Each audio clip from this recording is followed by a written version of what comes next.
YouTube's good. All right, hit and go. All right.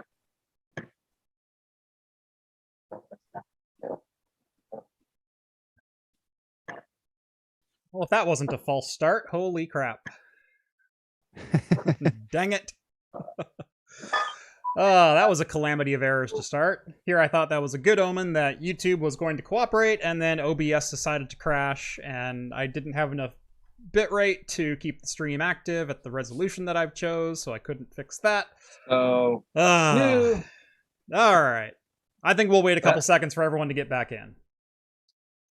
Rev says we're back up. Yep, we're live. Here we go. All right, better. Okay, good. Numbers are climbing. There we go. All right, that's better. Oh, it wouldn't be Talking Heads if there wasn't a bit of a false start. But welcome to Talking Heads, everyone. Episode 200. That is 200. We've been doing this crap for almost 4 straight years now. Welcome to the show. We stream every Wednesday night at 8 p.m. Pacific time, or on the replay and podcast form over on Anchor.fm, or wherever your favorite podcasts are found. If you've never seen the show before, we talk beer, we talk tech, we talk games, pop culture, entertainment. And if you couldn't tell, there will probably be some Star Trek tonight, as today is actually official Star Trek Day. That is September 8th is Star Trek Day. There could not be a better coincidence on this planet. We will try to get to some beer shoutouts in the early goings of this show, but I assume we'll be doing beer shoutouts the entirety of this show because we really don't have much of an agenda beyond that. We will be drinking alcohol on the show, if that wasn't patently obvious, and all super chats will be read on the air. Beyond that, we don't have much of an agenda tonight. We're just kind of getting together. We do this once or twice a year with the whole gang. So, as always, I'm Jeff. Let's go ahead and go around the horn, and you guys can introduce yourselves. I don't know.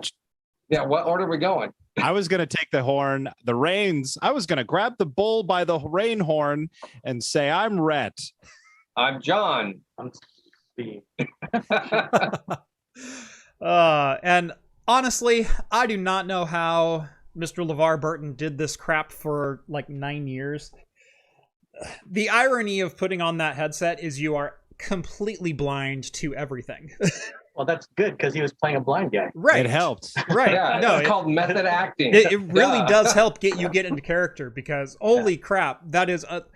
He complained about headaches the entire time on the show. He said you couldn't see crap. He was constantly running into like the center console in engineering because it sat about waist height. And he goes, until I like walked through a scene like 3 or 4 times, he goes, I was constantly like hitting my hip and falling over and crap. Totally get it. I totally get it now. Like, I've been wearing it less than 5 minutes and I have a headache. Like, well, that's probably why you were wearing it during all the issues and you kept messing it up. Right, yeah. So, anyway, welcome to episode 200, everyone. So happy to have you all here. Gentlemen, it has been an honor and a privilege to run this show for 4 years with you. Let's do it at least another 4, shall we? Sure, Amen. Sure. Here. Well, I mean, Now, I could always say longer. It'd be great. yeah, longer would be even better. Now, let's go ahead and get to the best part of every Talking Heads, and that is the alcohol. And we have matching beers today. Novella Hub. Thank you. I don't know where to look. So, Red, if you didn't get the memo, we are starting with the old-fashioned beer. I hope you grabbed that Oh, one. God dang it. No, you didn't? Oh, okay. There we go.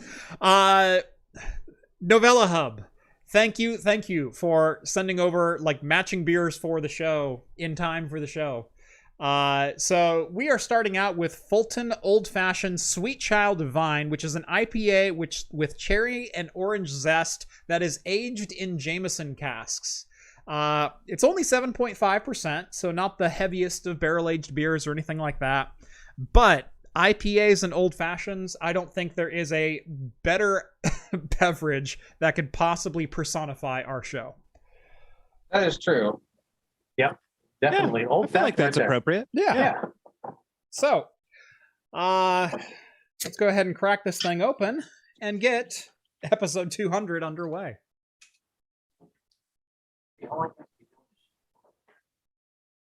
I could 50 minutes. Rhett's posing for the thumbnail. Quick. You guys want pizza, man? Yeah. I think I got a floaty in mine. I'm Yeah. now going to be exclusively drinking beer from this sweet clay mug. Sue me. You're gonna be doing the Steve stuff, just drinking out of the weirdest glassware. Oh yeah. Mm. I'm gonna be drinking out of a boot next time. Ooh, this is I good. had a glass one, but a real one. The cherry right on top. That is Oh, yeah. super good. Wow. It almost actually tasted like blood orange at first, but I think that almost like is maraschino cherry right on top. I wouldn't still call it an old fashioned, but it's still dang good. That is dang That good. is very interesting. Oh, that is so much better than the label makes it look. But, Fulton makes great stuff as it is. I just wasn't sure, like, if I was in the mood for this, but this is fantastic. Yeah. I was ready for a big fumble after editing Jeff's video today where he hated both of his beers. Yeah. Well, are you saying that's a preview to come? Right. It just felt like a bad open. Yeah. The next 2 episodes, we'll know that Jeff hates that beer. Yep. So then you'll watch that, and then everybody will send them those beers. And Yeah, be like, so- oh, what's the point of even watching to the end? They just flood him with those beers. Man, yeah, it's rare that I have bad beers on the show because there's just so many good craft beers out there. It's rare that you find like just one that you hate. And I went 0 for 2 in a single episode. Like just Yeah. back to back. I filmed the episode in a day, and so I started the episode at like noon and then did the first half of it and then all the assembly and whatnot. And then late at night, I did the final cut, and it's like, you know what? I earned another beer because the first one was crap. So I'm gonna open up a second beer and review this one. And that one was crap too. Come on. So kind of like when Jason sent you all those beers. No, exactly. Yeah. Are you sure they weren't from Jason? Uh, Like the remnants in the back of the fridge and that you forgot about.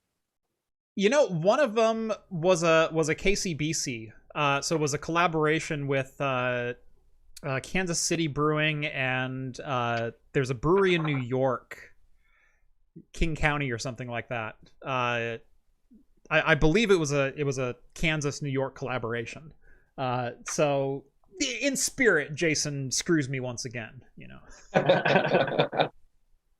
New York City must be a paste pecani flavored beer.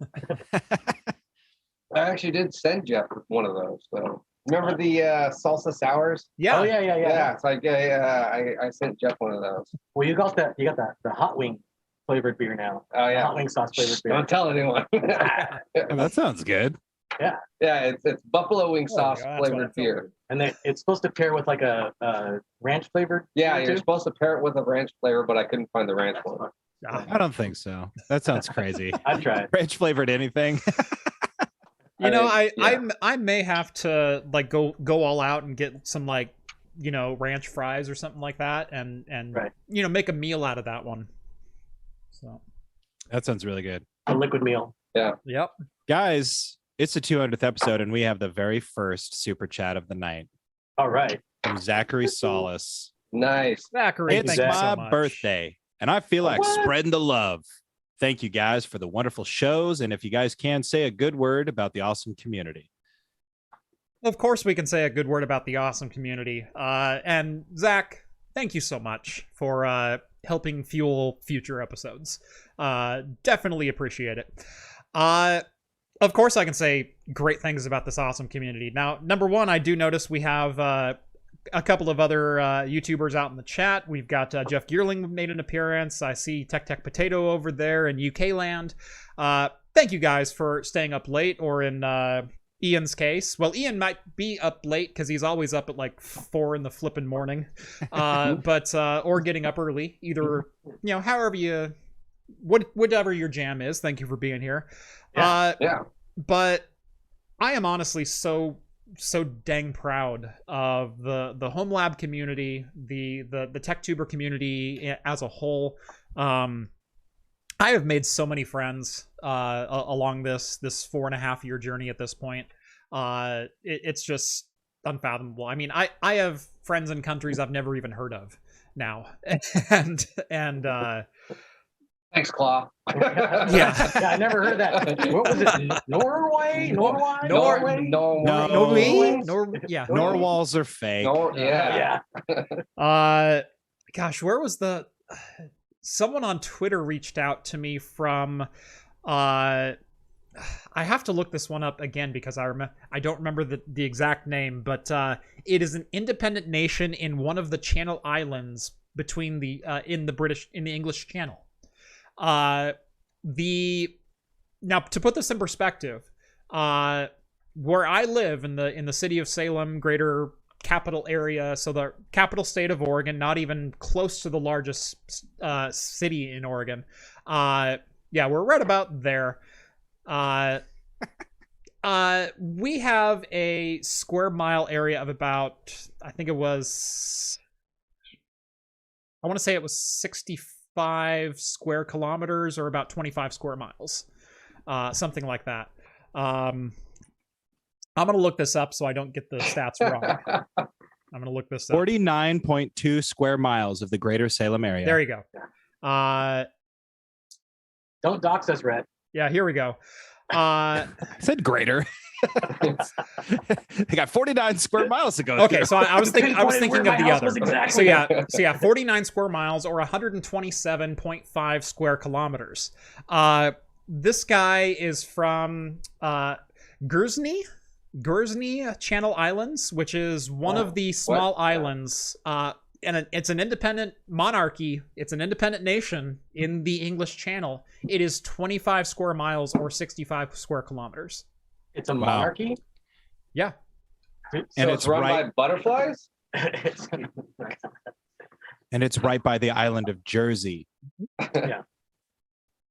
Yeah. They choose their leaders by, water rituals or whatever like that. Oh, yeah. I thought that was didn't like MTV make a series on the Isles of Jersey?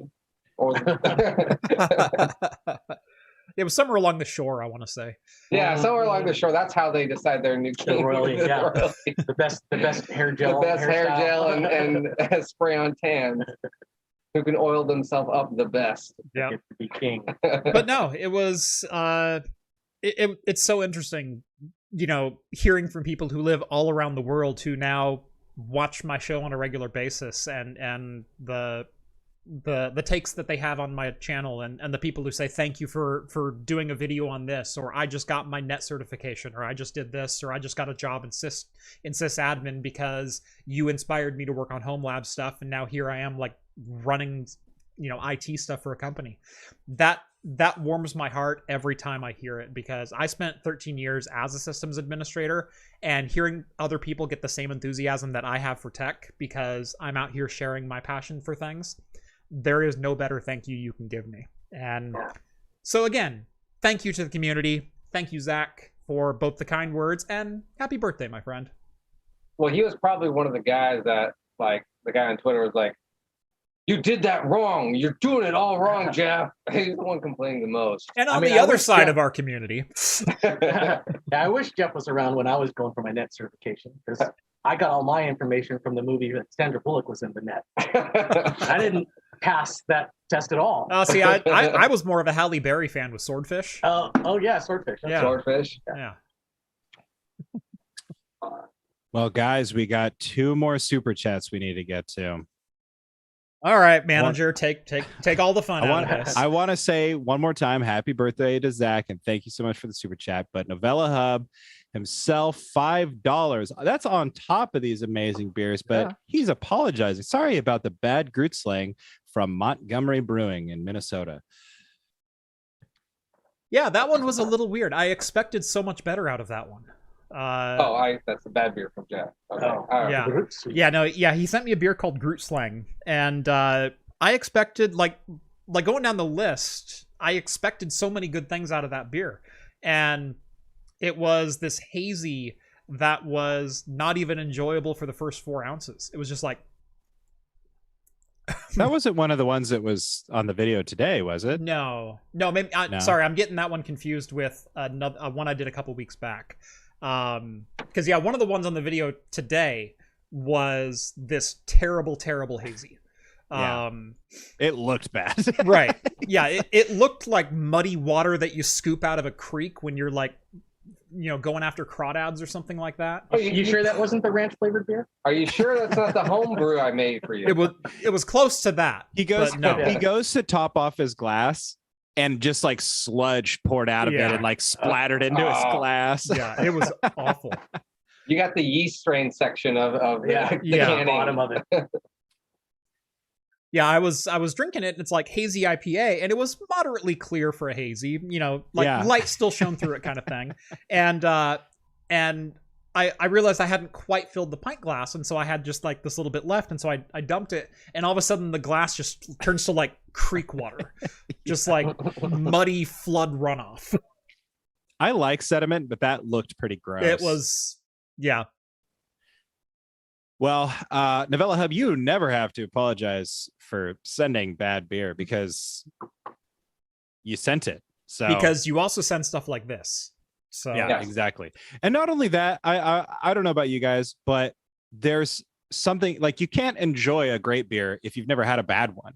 So the bad one's coming in to sort of remind you of like what there is at stake. Right. So it's also not entertaining if you always have good beers. Right, If you want to throw a bad one in there once in a while, you like that. You want to throw like a pickle beer in there every now and then. As Daniel Tosh says, you have to plow a 4 to appreciate an 8. Sorry. That's such a horrible joke. But at first I was thinking John Deere, what is that? Is that some sort of like, a field? What, a 4-acre field? No. The super chats just keep rolling in. Let's jump on the next Can't even one. keep up with it. Come on, Brett. Well, from Tripic, 4 years ago, I was starting my current job. Congrats and have a quarter of a beer on me. 5 Kiwi dollars. Yep. Nice. There we go. Thank you, so sir. we all get to split one beer. Right. Sounds good to me. Oh, by the way, somebody corrected us in chat. It's pronounced, where'd that go? Giersney. Not Gurney or not Giersney. Gurney, yeah. Gurney. I don't know. I can't help it. Something. You guys invented English. The least you could do is spell that one right. Where did I see that? Guernsey. All right. Let's move on.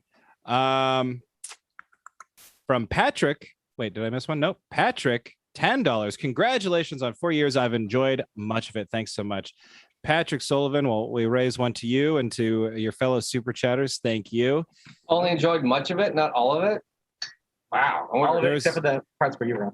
I was going to say, the ratings, John, indicate that there are some episodes. Then we got a $20 coming in from Thank You City. Thank you so much. Thanks for all you do. I'm an IT worker in Australia and Antarctica. Well, that's another pin on the map. That's amazing. Yeah. That's awesome. And I've been sober for 3 years. That is awesome. But I love watching Hinges, the channel for tech, news, and living vicariously through your beer reviews. And the Elecom Huge. Yes, still right here. It's what I'm using right now. Thank you. Antarctica. What do you do for IT in Antarctica? That's Cold support. They link penguins. There's a lot of Linux going on over there. That's so stupid. You walk around asking the penguins, have you tried Arch? Hey, and cheers to 3 years sobriety as well. That's awesome. Yes, that is excellent. A lot of hard work. Yes. Oh my gosh. They just keep coming in. Alan CB. Hello from Toronto. Congrats on 4 years. I've only been watching 2 or 3 months, but hey, Jeff is a fellow Trek fan, so he can't be that bad. Absolutely true. You've nailed it right on the head. Yep. Unless you're a fan of New Trek. No, I'm kidding. Star Trek does have some toxicity in the fan base. There's a lot of gatekeeping, but at the same time, there are so many cool fans out there. The bad ones are very few and far between. Just like any fan base, except for Arch. And I think they're calling me out to try to say Lodi. Did I say it? Huh? Yeah, Lodi. Lodi? I think I nailed it. Lodi, California. Because last time I was drinking a wine from Lodi and I was like, Lottie. Lottie. Yeah. Yeah, just like that CCR song, I'm stuck in Lottie again. Yeah. Alan says Lower Decks is best Trek. Lower Decks is definitely the best Trek to come out since Voyager. I don't know though. Have you guys seen this one, Enterprise? I think they call it. Yeah. Season 3 that one is actually fantastic. It was like the prequel to Quantum Leap, right? I think it was just an extended Quantum Leap episode. Well, that was all the joke. There was no punchline to my joke. Yeah, no, Lower Decks has been increasingly impressive. I've only watched episode 1 of season 2 so far. I kind of fell behind. The last 3 or 4 weeks have been just insanely busy for me. But I'm hoping to be able to have some time, probably on Friday, to be able to sit down and have a couple hours to just like watch TV or play a video game or something. Like I'm starting to schedule that time into my week going, you need to take a break. And so I think on Friday, I'm going to turn on some Lower Decks and go run over some people in Grand Theft Auto 5 or something.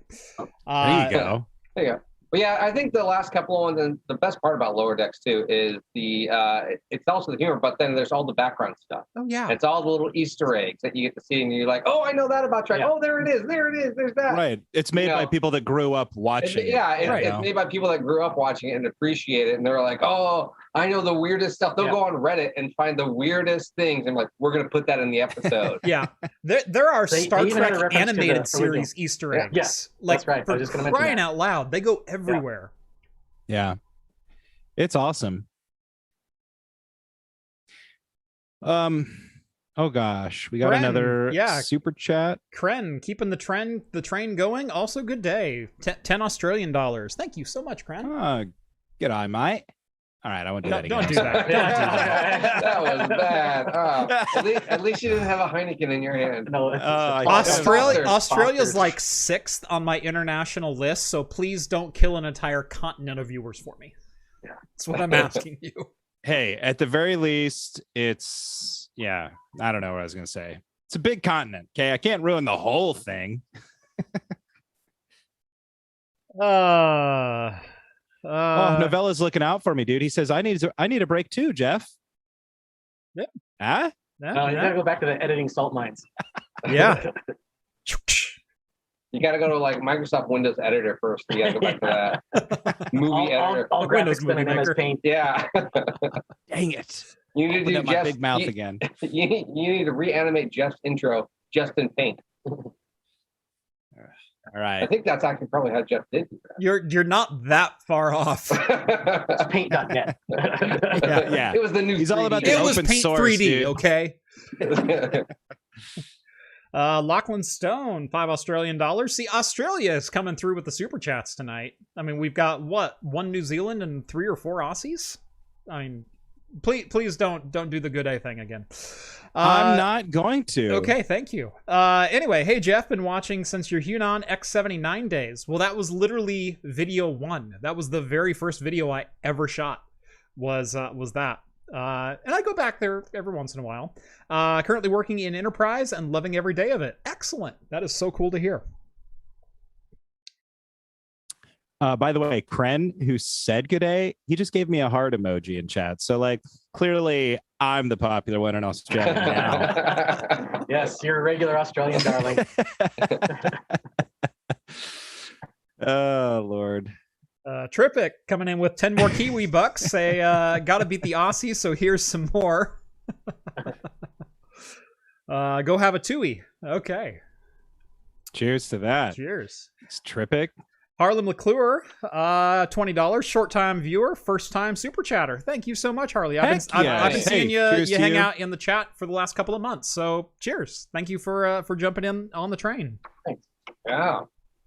Cheers to you, and I raise my glass. It's empty. I wish you all would hurry up so I can get wow, you drank that? Wow. Well, I was going to ask. This is usually about the time we halfway through. We kind of talk about it, but then Rhett's all, I chugged it down. Obviously, you liked it. I know. I think it's good. it was warm so I'm liking good. it. I was not excited about this one. Sorry, Novella Hub. I was not excited, and I chugged it basically. Like I was done 10 minutes ago. You're just faking it now. You're just like, I'm sipping the. No, I just keep raising it to people, hoping that you guys will hurry up. Like, yes, here's a glass. No, drink up, boys. Just fill it with some Rainier really quick. Yeah. All right. So I'm yeah, on what it. do we think about this one? And then I want to get into Tech Potato. So Dr. Ian just sent over a super chat. Okay. But let's talk about the beer real quick, and then I want to kind of dive into that. I think that's a good point of conversation that we can get into. All right. Well, Rhett, Here's you the finish thing. yours. You go first. Yeah, Rhett. Here's the thing.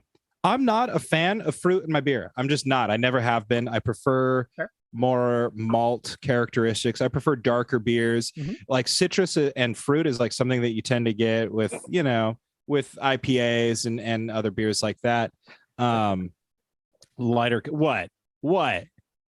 No, super chat. We'll get to Oh, it. okay. Sorry. I'm not looking at that. But anyway, as soon as Jeff pointed it out, he said, "Oh my God, the cherry on top." And at first I just was like, "Oh, great. Here, it's a big dark orange flavor." But no, it's actually really got that sweet cherry right on the tip of your tongue as it's coming down the throat, man. And the orange, it's actually almost, and it has an almost like The orange orange is a cream. kicker. Yeah. Yeah, it's like smooths it all out. And it's just like, here we go. Like this is a drink with some citrus in it, but the cherry is just to get you all tickled. And this beer is smooth. Like it's, what did we say it was? 7.5% or something like that.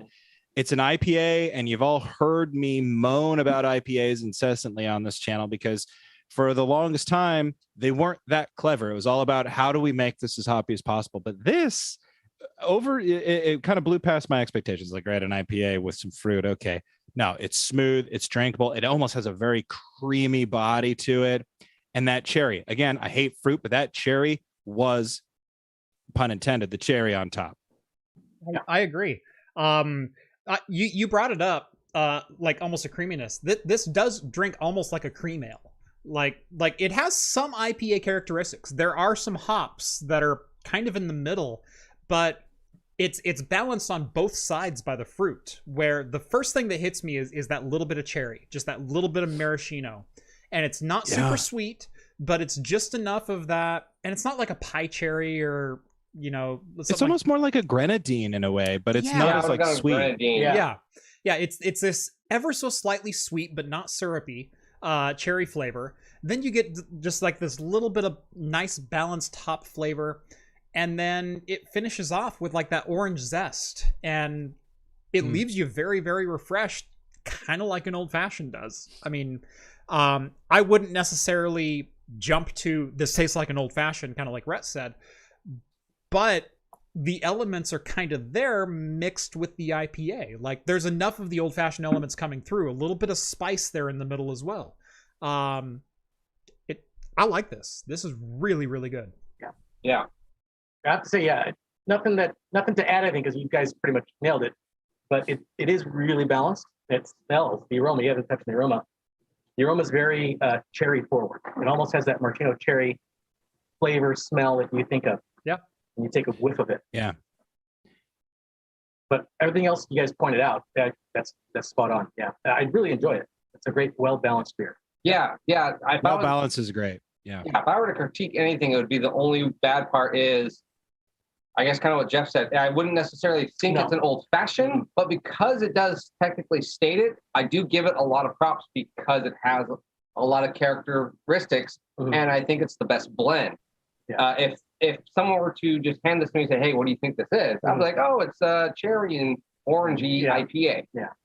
But now I might have picked out maybe a little bit of old fashioned esque, maybe, but because of that, I still have to get it really good props to it. Like I said, it's the only ding I could kind of give it is if I didn't know the name, I wouldn't necessarily call it an old fashioned, but it still tastes fantastic. It's almost a little bit like an old fashioned from a crappy bar. Yeah, that's probably it's like grenadine and like Coke, and then a little Sprite on top. Like yeah. They're like, so what kind of syrups do you want? You know, John, that old fashioned I got at Block 15. Oh yes. Oh God, that was horrible. Oh yes. Anyway, Tech We have a Potato. lot of super chats. Yeah, Tech we have a lot Potato. of- Yeah, there's like a fight going on right now. International. Like I may have started World War III. I apologize for this. But I do want to get into Tech Potato and his comments really quick.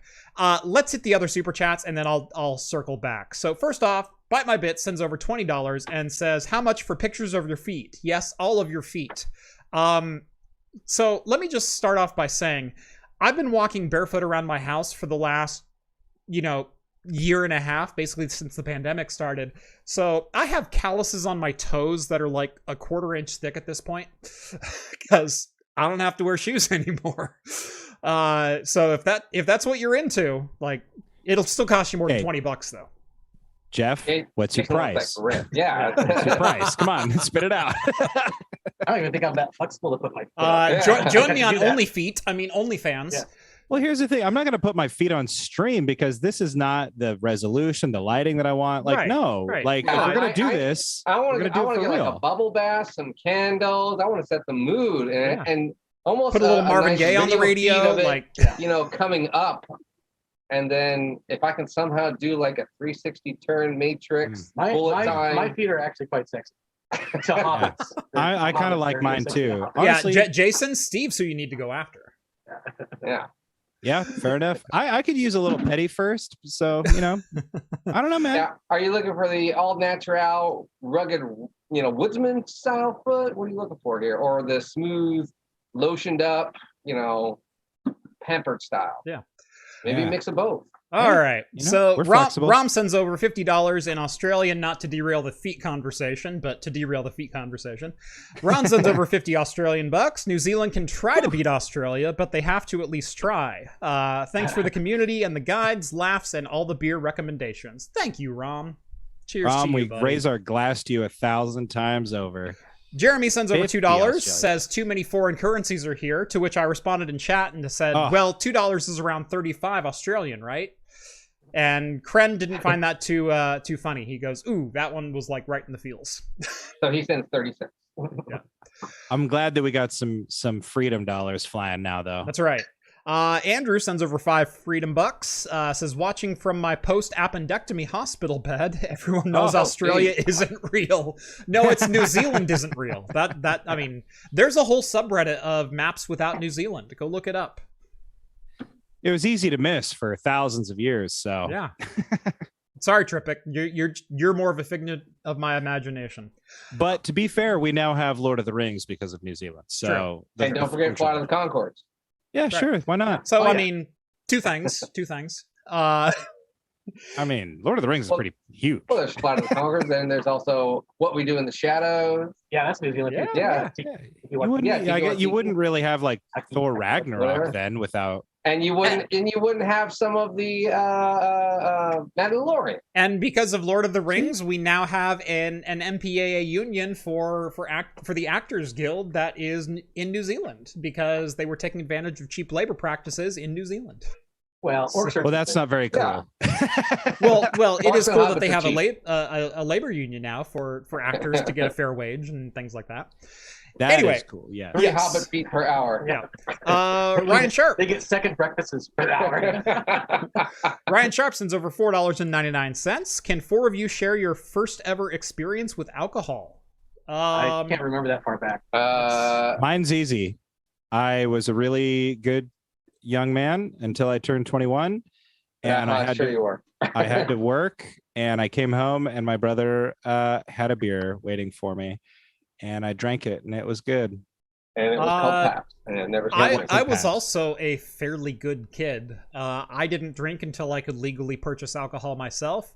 I bought a bottle of wine, and it wasn't that great. It was a bottle of red, and it was like $12, and it was like, okay, I don't quite get what all the hype's about. But my family was really hard drinkers, and so not my like immediate family, but a lot of my extended family were pretty hard drinkers, and so I saw a lot of drunkenness, a lot of things growing up that I just didn't want to associate myself with, and so I kind of avoided it through my influential years because I didn't want to become an alcoholic. Like I'd seen what that does, and it wasn't pretty. So I waited until I was over 21. I tried some wine first, didn't really like the wine all that much, and then I went, well, you know what? I think something that I might like is some cocktails. And so, like, I've always been a little curious about mixology. Let me start getting into this. And so that was pretty much me, is like, try a bottle of wine and then go buy some cheap whiskey and make an old fashioned. And like look up like the proper way to make something and then make it and go, oh, I get that now. Like, I understand. And just kind of built from there. And the craft beer came later. The craft beer came like 25 or so. See, I started drinking right during the craft beer boom, so I was spoiled. Yeah. And naturally, well, you came later, you guys could guess, but my dad's beer is Rainier, so that's that's just like everybody that drinks Rainier, right? All right, mine might sound bad at first, but it's not that bad. I think I first had my taste of alcoholic beer anyway. I was about maybe 11 or 12. Because that sounds like me. Okay, but no, that's got nothing to do with me like sneaking a beer or anything like that. So my mom used to make this like weird hair concoction thing that she. The shampoo stuff? Yeah, it was like some kind of thing that she put in her hair. Yeah. And it was beer and mayonnaise and an egg. Or something. It was supposed to like all natural hair strengthening thing. And then so at one point in time, she bought like some Budweiser, and she's like, "Do you want to taste what beer is like?" And I'm like, "Sure, I'll taste it." Being a 11-year-old kid, I tasted it. And I was like, "Oh, this is disgusting. This is like the worst thing I ever had." Give me more. She's like, "Do you want beer anymore?" I'm like, "Nope, I don't." And so that was my first taste of alcohol. And then I didn't like it until I got until 22, 23. Yeah. Then I started like Jeff said, like, oh, well, I like this mixed drink. Let's experiment with more of this. Right. Yeah, not me. I think I might have gotten you drunk or something. No. John's the hooligan of the bunch. Yeah, pretty much. I am that typical one. I had a friend that the family of Garbers. We had mason jar of Braga. Oh God! Yeah. I was gonna say, of course yours is. And I'm pretty sure I was about 12 because I wasn't a teenager yet. About 11 or 12, and we stayed up all night, and so his family was out, and they used to have one of those old dial TVs. To where like you put it to UHF, but they had a couple extra channels, and then you'd see the wavy lines of like HBO or anything like that. So you go really fast. You're like, oh, I can see something. Here we go. And so we're like, yeah, this is so cool. And then we had Mason jar of Braga, and I'm like, yeah. Oh, it's horrible, but we're like toughing it up, and it kind of just kept going that way. See, I was just like, I'll just try one. I just kept trying different stuff. I'm like, this is horrible. Manischewitz wine. Yeah, but it's gonna get me drunk. See, that's how you know. That's how you know that you guys are, doing it legit when it comes in mason jars. Because every time I got my hand on Graga, it was in like empty plastic jugs. Didn't even want to spring for the mason jar. No. See, we used all the canning stuff for tomatoes, so all we had left is empty milk jugs. All right, I'm gonna run through these real quick. So make them spicy. Yep. We did too many foreign currencies. Appendectomy. First experience with alcohol. All right, Alan, $5 Canadian. Canada is the best country in the world. Period. Eh? I've heard that before. For $5 Canadian, I agree. Sure. Yeah. Novella Hub will bite my bits, wash your feet like Jesus. And I said he'd better anoint them in oil as well if he's going to. And that'll still cost extra. Thomas sends over $20. Thank you so much. I do computational chemistry for a living, and thanks to your guides, my lab built a 42U rack with multiple dual epic 7763 servers that multiplied our productivity 100 times compared to our old desktops. Thanks for everything. Holy crap. That's good. Wow. If no one knows what the 7763 is, go look up the 7763. That's a Milan 3rd gen EPIC processor. I believe that is their 64 core variant. 7763 EPIC. Let's see here. Yeah, 64 cores, 128 threads, base clock of 2.5, and a boost to 3.5 on Zen 2 architecture. Like, it's impressive. Yeah. That is a chip. That is so freaking cool to hear. Thank you for That is sending that awesome. over, Thomas. He's saying thanks to your guides, Jeff. I know. Dang. And here he is, like, throwing Milan around. It's like, I can't even get my hands on Milan. Like, I've got a Naples and a. All right, Trippic sends over 5 more Kiwi bucks just to prove that New Zealand is real, and he is a real boy.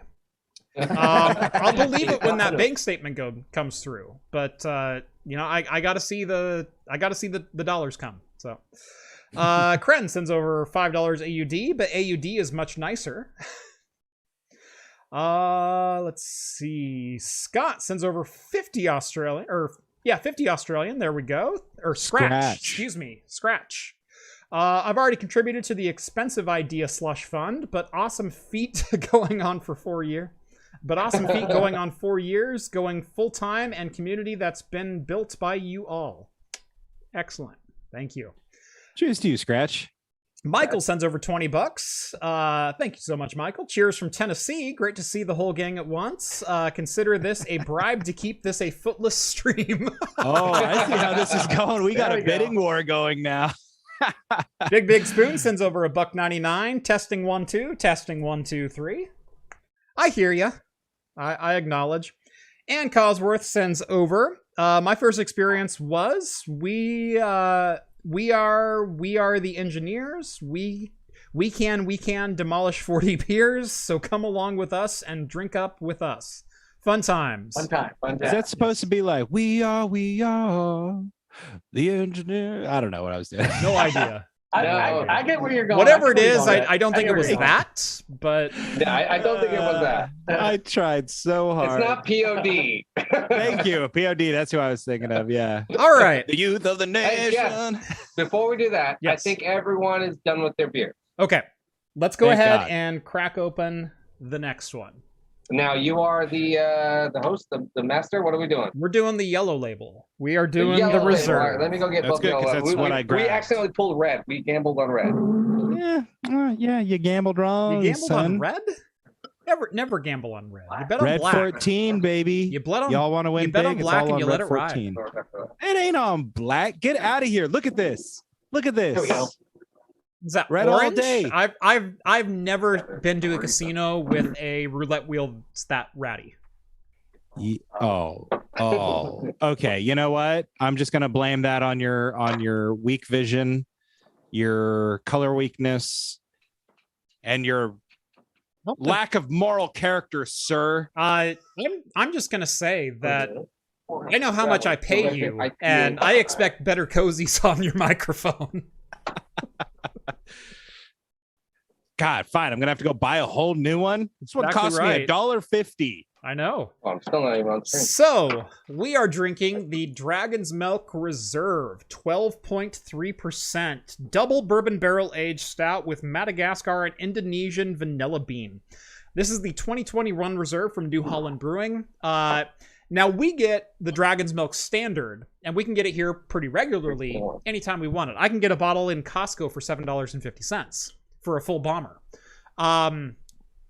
The problem is we can't get any of the specialty stuff over here. So while this is not necessarily standard fare for some of you over towards Michigan and New Holland and whatnot, this is kind of a rare treat for us. Kind of like getting a Great Notion is a rare treat for you guys when I've got like 20 of them in my fridge. So Any dragon's milk is a treat for me. Any dragon's milk is a treat, but this one is especially. So 12.3%, gentlemen. Cheers to you all. Cheers to you. By the way, I already drank it, but yeah. By the way, you all need to go to craftcomputing.store to get yourself mugs. Get yourself some pint glasses. I do. Yeah. Yeah. I Oh thought my they were, God, I thought this they is were amazing. part of perks. This has got You know much what? vanilla. You know what, John? I'm gonna buy you all glasses. Finally, my job is paid off again. Right. I'm gonna buy you all All a the pair of perks. glasses. A pair. I'm gonna get you all two. But does it have an octopus painted on the side? Do you want an octopus painted on the side? I don't know. Mine does, but I was just joking. It has something better. It has the Craft Computing logo, and it has the spirit of camaraderie etched into every glass. God, that is good. This is dangerous. Peanut butter. There is. I get a little bit too. I'm not getting any peanut butter. I don't get peanut butter. I get vanilla. I get a lot of vanilla. I get a real vanilla. deep, rich vanilla, like Yeah, super. because not this is Hallmark Madagascar. candle vanilla. I get like I mean, I guess the Madagascar vanilla. I guess if it's overdone, I guess I'm thinking more of like peanut butter cup, which is vanilla, peanut butter, and milk chocolate. You know, There's no vanilla in Reese's peanut butter in cups. milk chocolate. In the milk chocolate. There's no vanilla in milk chocolate. Why not? there's Shut milk up. in milk What chocolate. makes the milkiness? Milk? Madagascar vanilla milk. Right? I know John thinks that there's both vanilla and chocolate cows, which is how you get the two types of milk. But Yeah, it's the spotted, the brown cows and the white cows. right. You get the chocolate milk with the And, rock. then Have you spotted seen ones have you do seen the both. industrial cow shakers to get milkshakes? Yeah. All right. This is amazing beer. This is phenomenal. All right, Tech Deck Potato, Dr. Ian Cuttress. By the way, if you are not subscribed to Tech Deck Potato, go subscribe to Tech Deck Potato after the show. Don't leave the stream to do it. Better yet, open up a new tab and go subscribe to Tech Deck Potato right now, because Ian is a fantastic journalist for a number of years. He gets he gets more inside access than anyone that I know, and he's also a really good friend. So, Dr. Ian Cuttress sends over. Paul's Hardware just posted about a tech tube downturn. How's craft computing holding up now that you're full time? How's BeerTube holding up?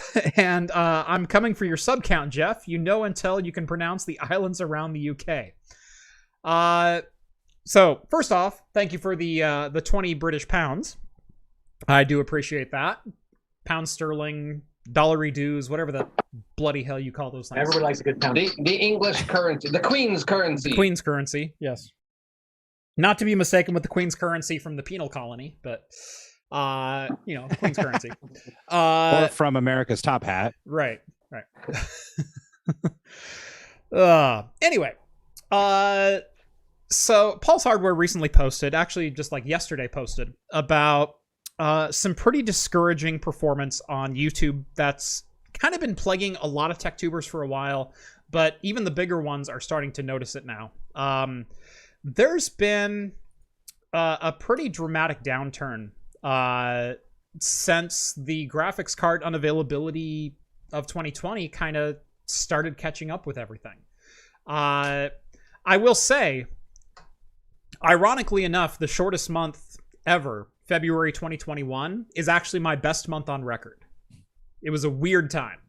But I got 960,000 views in the month of February. I was so close to 1 million. Had I had a 29th day, had this been a leap year, I would have hit 1 million views in a month. And it would have been like my first milestone. Just posted another video being like, hey, I'm here to drink. Right.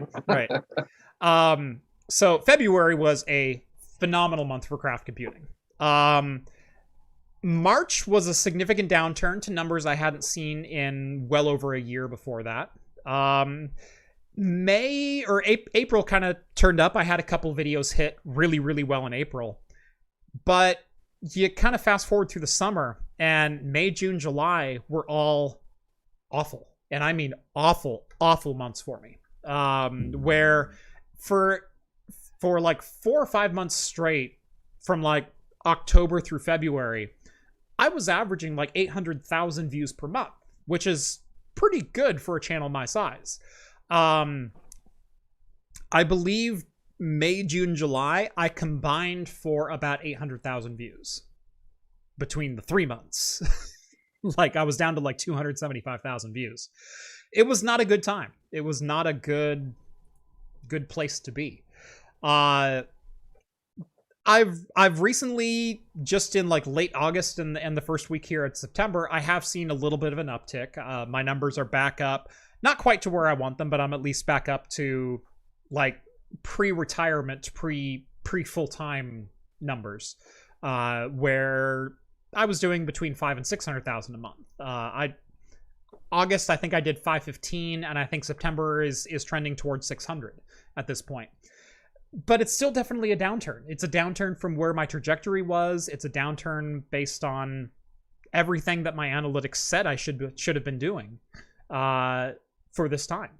And I mean, the summer's always down for YouTube, but it was down hard for me this year. And like I said, I think the big channels are finally seeing a pretty sharp downturn as well, because there's so much less interest in, hey, check out my most recent build with an RTX 3090 and a 5950X and a this and a that. And you're like, yeah, $3,000 builds are cool, but the problem is $3,000 of my budget goes towards a graphics card right now if I want to buy a flippin' graphics card. And it's frustrating. It's frustrating because we all got into this career because we are enthusiasts. We are the people who, even if the camera was never on, would be building this kind of crap. Like, it's just I have a bigger budget now. Right. Like, all of you are tinkerers. All of you are, you know, not necessarily on like the server side of things, but you all tinker with hardware. You all, you know, spend your spare time doing that kind of thing. And that's why I decided to start a YouTube channel. Was some people said, you know, you talk to us so much about it, why don't you just turn on a camera for once? And I did. And now it's my full-time job. But I kind of wanted to get your guys' take, both from a craft computing, interacting with me like on a daily basis kind of perspective, but also just as like a tech enthusiast perspective. Where are you guys at, hot versus cold on? Well, I think if you know, if it's a downturn, you should just open yourself up to like birthday parties, weddings, bar mitzvahs, anything like that. You can make some extra scratch doing that. Yeah, I forgot how many bar mitzvahs are happening around Salem. Yeah, Steve sells pictures of his feet over on his OnlyFans. He's also got a fan house account. So yeah. Well, yeah, I mean, yeah, my income just like plummeted during that 1 week. OnlyFans just went down. So yeah, I feel you, Jeff. Yeah, I get it. It's hard stuff. To me, the interesting thing is that I've never been particularly as plugged into TechTube as other people, but I feel like I'm really sensitive to a lot of the emerging content creators now. Or at least, you know, for the last couple of years I have been. And in terms of like up and coming and new content creators and things like that, like it doesn't really feel like a downturn, because there are lots of people coming in with a lot of fresh perspective and a lot of fresh takes and a lot of like fresh ideas on how to propel that content and create videos and things like that. And that's kind of exciting. But like, as far as all like the big tech tubers go, like, I don't know, you know, I mean, there are a lot of issues that I think we're competing with people's time and attention for. And obviously, like, the state of the world is just like one of those aspects. There's so much more than just that. Like there's a lot of people who are out of work, and it's kind of hard to, like, you know, if you're anything like me, you go and watch Jeff do a video and you want to hit those Amazon affiliate links like right away. But if you're not working, like, that's not going to be exactly the easiest thing to do ever. And so I don't know. I think that the issue is so multidimensional. It's kind of hard to kind of see what it means, where it stems from, and things like that. But as far as like emerging creators, like, it feels really exciting, at least to me, you know? Yeah, no, I totally agree with you. Like, the cool part about, and I think I read you're hitting on it, is that like us being kind of in the, just, you know, the talking heads aspect, but I get a lot of people on Twitter that are up and coming tech YouTubers, and they're like, dude, I don't do beer stuff, but I love the way you film stuff. It's really cool. I love the content you and Jeff create. I love the whole community. Do you mind just taking a look at my channel, just doing stuff like that? And when you look at some of their videos, again, I mean, I'm not trying to diss them. It's like, okay, it's not polished, but the ideas they're coming up with, the stuff they're trying to review, is just different than what the bigger guys are doing. And I think they're trying to be more creative, more sharp, take different angles at it, going more of a something that Jeff has been very creative and popular about, of the budget end, or the common man, to where I think some of the bigger ones are a bit now missing that aspect of it. That's why maybe they're going down, seeing the lower views, because they're like, we have to hit only the latest and greatest stuff. And they kind of missed a sub-core of their viewership of like, okay, well, we can't do this because hardware's not out anymore. Yeah. Let's go back and revisit something that's 5 years old. How can we make it better? And they're not doing that, to where Jeff and other up-and-comers are like, hey, I'm working with the hardware that I personally have, which is 5 years old. And or stuff that I can buy right now. That's why I've been harping so hard on the NVIDIA Tesla cards recently, is you can go out and buy a K80 for $170. You can go out and buy an M40 for $250 or $300. And while they're more expensive than what their consumer counterparts should be in this day and age. I mean, let's be real. The K80 is essentially a Titan Z. And the M40 is essentially a souped up Titan X Maxwell. They're the same cores, they're the just more memory, and in the case of the K80, it's a double GPU. But those are what's affordable right now. That's actually what's attainable to my audience. Like I've had stacked up like 3 different videos on the RTX 3090, and I keep pushing them off because no one cares about my problems with an RTX 3090 or a 6900 XT, both of which I purchased myself at inflated prices for a couple of different reasons. But the last thing I'm going to do is get on there and give some sob story about how I bought the 59 or 6900 XT and it didn't work quite well with Premiere and it had some other weird driver issues, and so I had to pull it and go buy a 3090. Like, that's not a common problem to have right now. Right. And the other thing is too, and obviously like Tech Potato kind of falls into this. So I don't know if when he was asking about it because he's noticing like issues himself or whatever. No, he's actually seeing a huge upturn.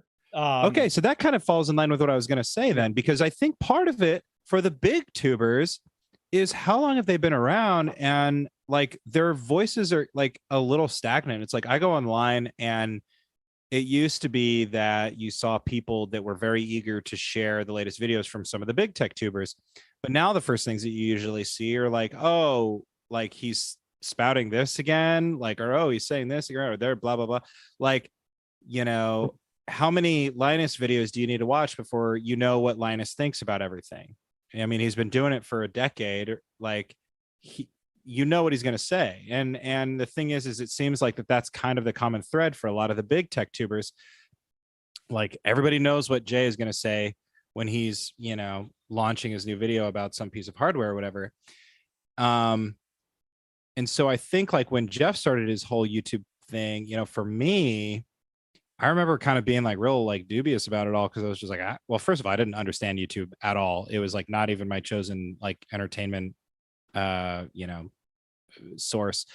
But the one thing that Jeff has done very well is he's always been very authentic in his like delivery of things. Like everything that you watch, it's like it's Jeff through and through. He's not copy and pasting what all the forums are saying or what like the big tubers are saying or whatever. Like, it's very authentically I still Jeff. think the 1650 is a good card.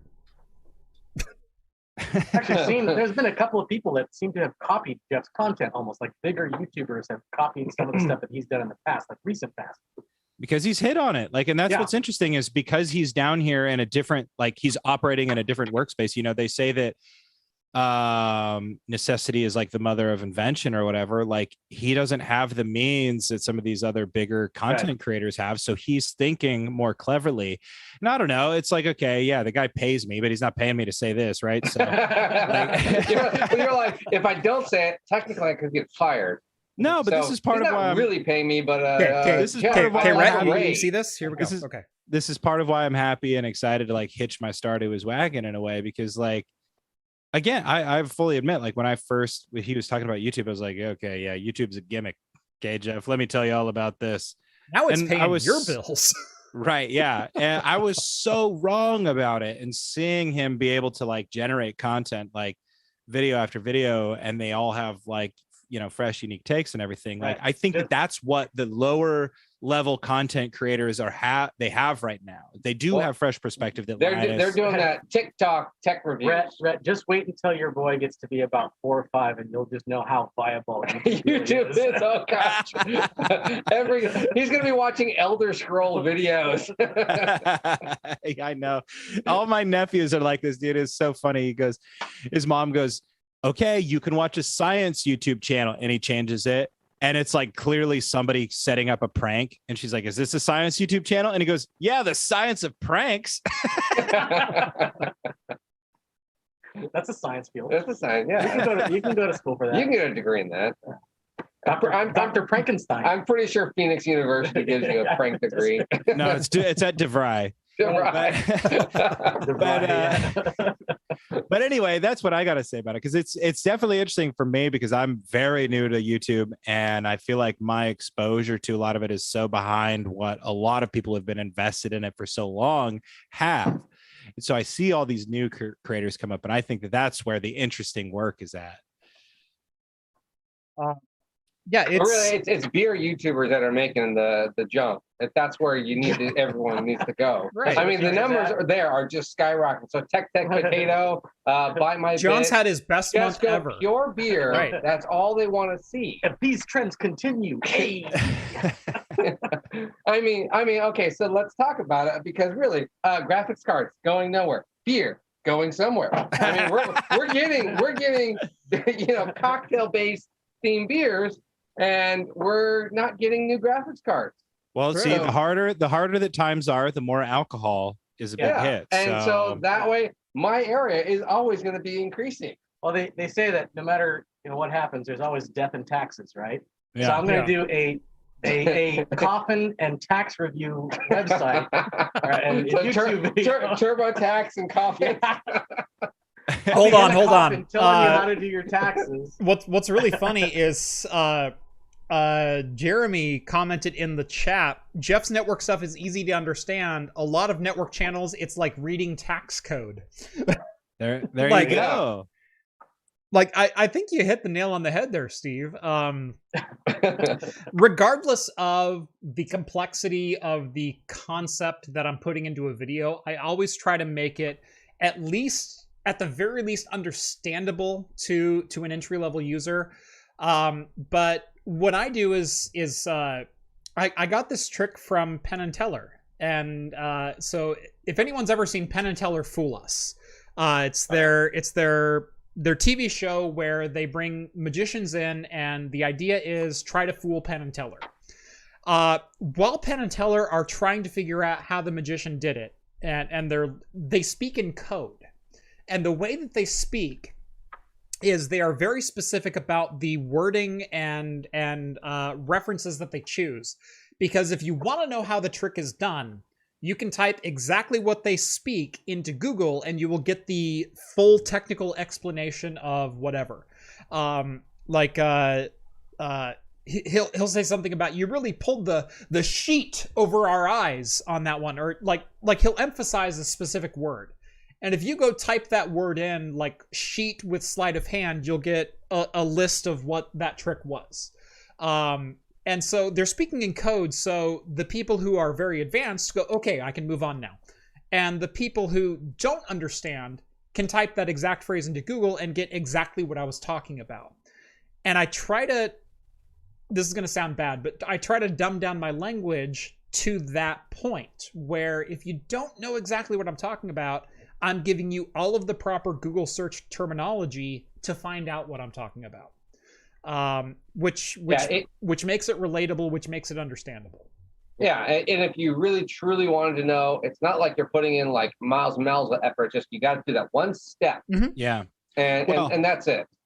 And then I think it's no secret that like among us four here, like I'm probably the least like technically advanced among us, and I spend a fair amount of time with a lot of Jeff's recent videos, And it's like by time that I'm done editing them, it's like I feel a pretty strong grasp of like a lot of the subject matter, the same way that Jeff's talking about, like I'm aiming this in a certain way. I'm trying to make, and it's like just by osmosis, like I'm not even paying attention necessarily to what he's the exact you're phrasing focused on of the everything. cuts, you're focused on the audio, and Yeah, I'm using the right terminology the right way where you're still picking up on right. the All concepts. right, that Rick, I'm come putting over to down. my house and install a server rack. Thanks. I'll pay you. He's It's way cool. cheaper than I am. I can tell you that much. Yeah, true. But No. But anyway, to Tech Potatoes point, like the greater point, there has been kind of a downturn in TechTuber content lately, not because there's not still interesting content out there, but because of where we're at in the world today. Like some of our best months for TechTuber content were October through February, and everyone was seeing spikes in interest because RTX 3000 series cards were coming out. We had AMD coming out with their 6000 series cards. And there were also like 3 stimulus rounds in the US where it's like when the stimulus came out, it was huge. People had scratch to spend, and they went, you know what? A $1,500 graphics card? Hell yeah, that's in the budget now. And so all of a sudden, like, cream of the crop was all anyone could talk about. You enter February, though, and like I said, February was a great month for me, and it was a pretty slow decline until June, but it was a stair step for me where every month people were less and less interested in what I was talking about. Even on the tangential use, not top of the line, not big dollar stuff that I do, people were still becoming less and less interested as the year rolled on. And I think a lot of that is, when was the last US stimulus check? When was the last time, not even US, but worldwide, that it was thank you for standing up and stepping up in these unprecedented times. And we're not getting the rah anymore. We're not getting the pat on the back and the everything else with the current situation. All we're getting is the like return to capitalism and consumerism, and people are out of work. Oh, and by right the way, now. the West Coast is on fire. Oh, and by the way, we're on fire again. Not as bad as we were this week last year, because holy crap, that showed up in my timeline today. Yeah, oh my god. Well, in some ways it's worse, but thank God we don't have to breathe it in for 2 weeks, right? Like, if you want to find out how bad it was last year, go look at my Twitter account last year, where it was literally like someone left the tungsten lights on outside. Yeah. Oh, it was so red. Yeah, it was so bad. If you've ever played Breath of the Wild and the blood moon shows yes, up, it felt like the blood moon, dude. No, we were just shooting in Mexico. Yeah, it was Breaking Bad in real life. Yeah, it was bad last year, but yeah, hopefully it won't get that bad again this year. The temperatures are already on the decline. No rain in the forecast though, so hey, no rain. Some of us, I guess, are optimists. Some of us aren't. Yeah, no rain in the forecast, but last year we were still in the 90s. Today should have been our last 90-degree day. We're dropping down to the high 70s. My apples are not those apples, but my actual apples at the farm. Yeah, at the farm. I like these apples. I've really felt it. Like usually we do like 30 plus, 40 plus gallons of apple cider with extra to spare, and I think we're going to struggle to even do 30. Right. Oh wow! No, my apple tree. I have 3 apple trees in my yard, and only one of them produced anything this year. Yeah, it's everything's tiny, and they're all garbage. Like last year, I got a couple gallons of cider. This year, I don't think I'm even going to get one out of it.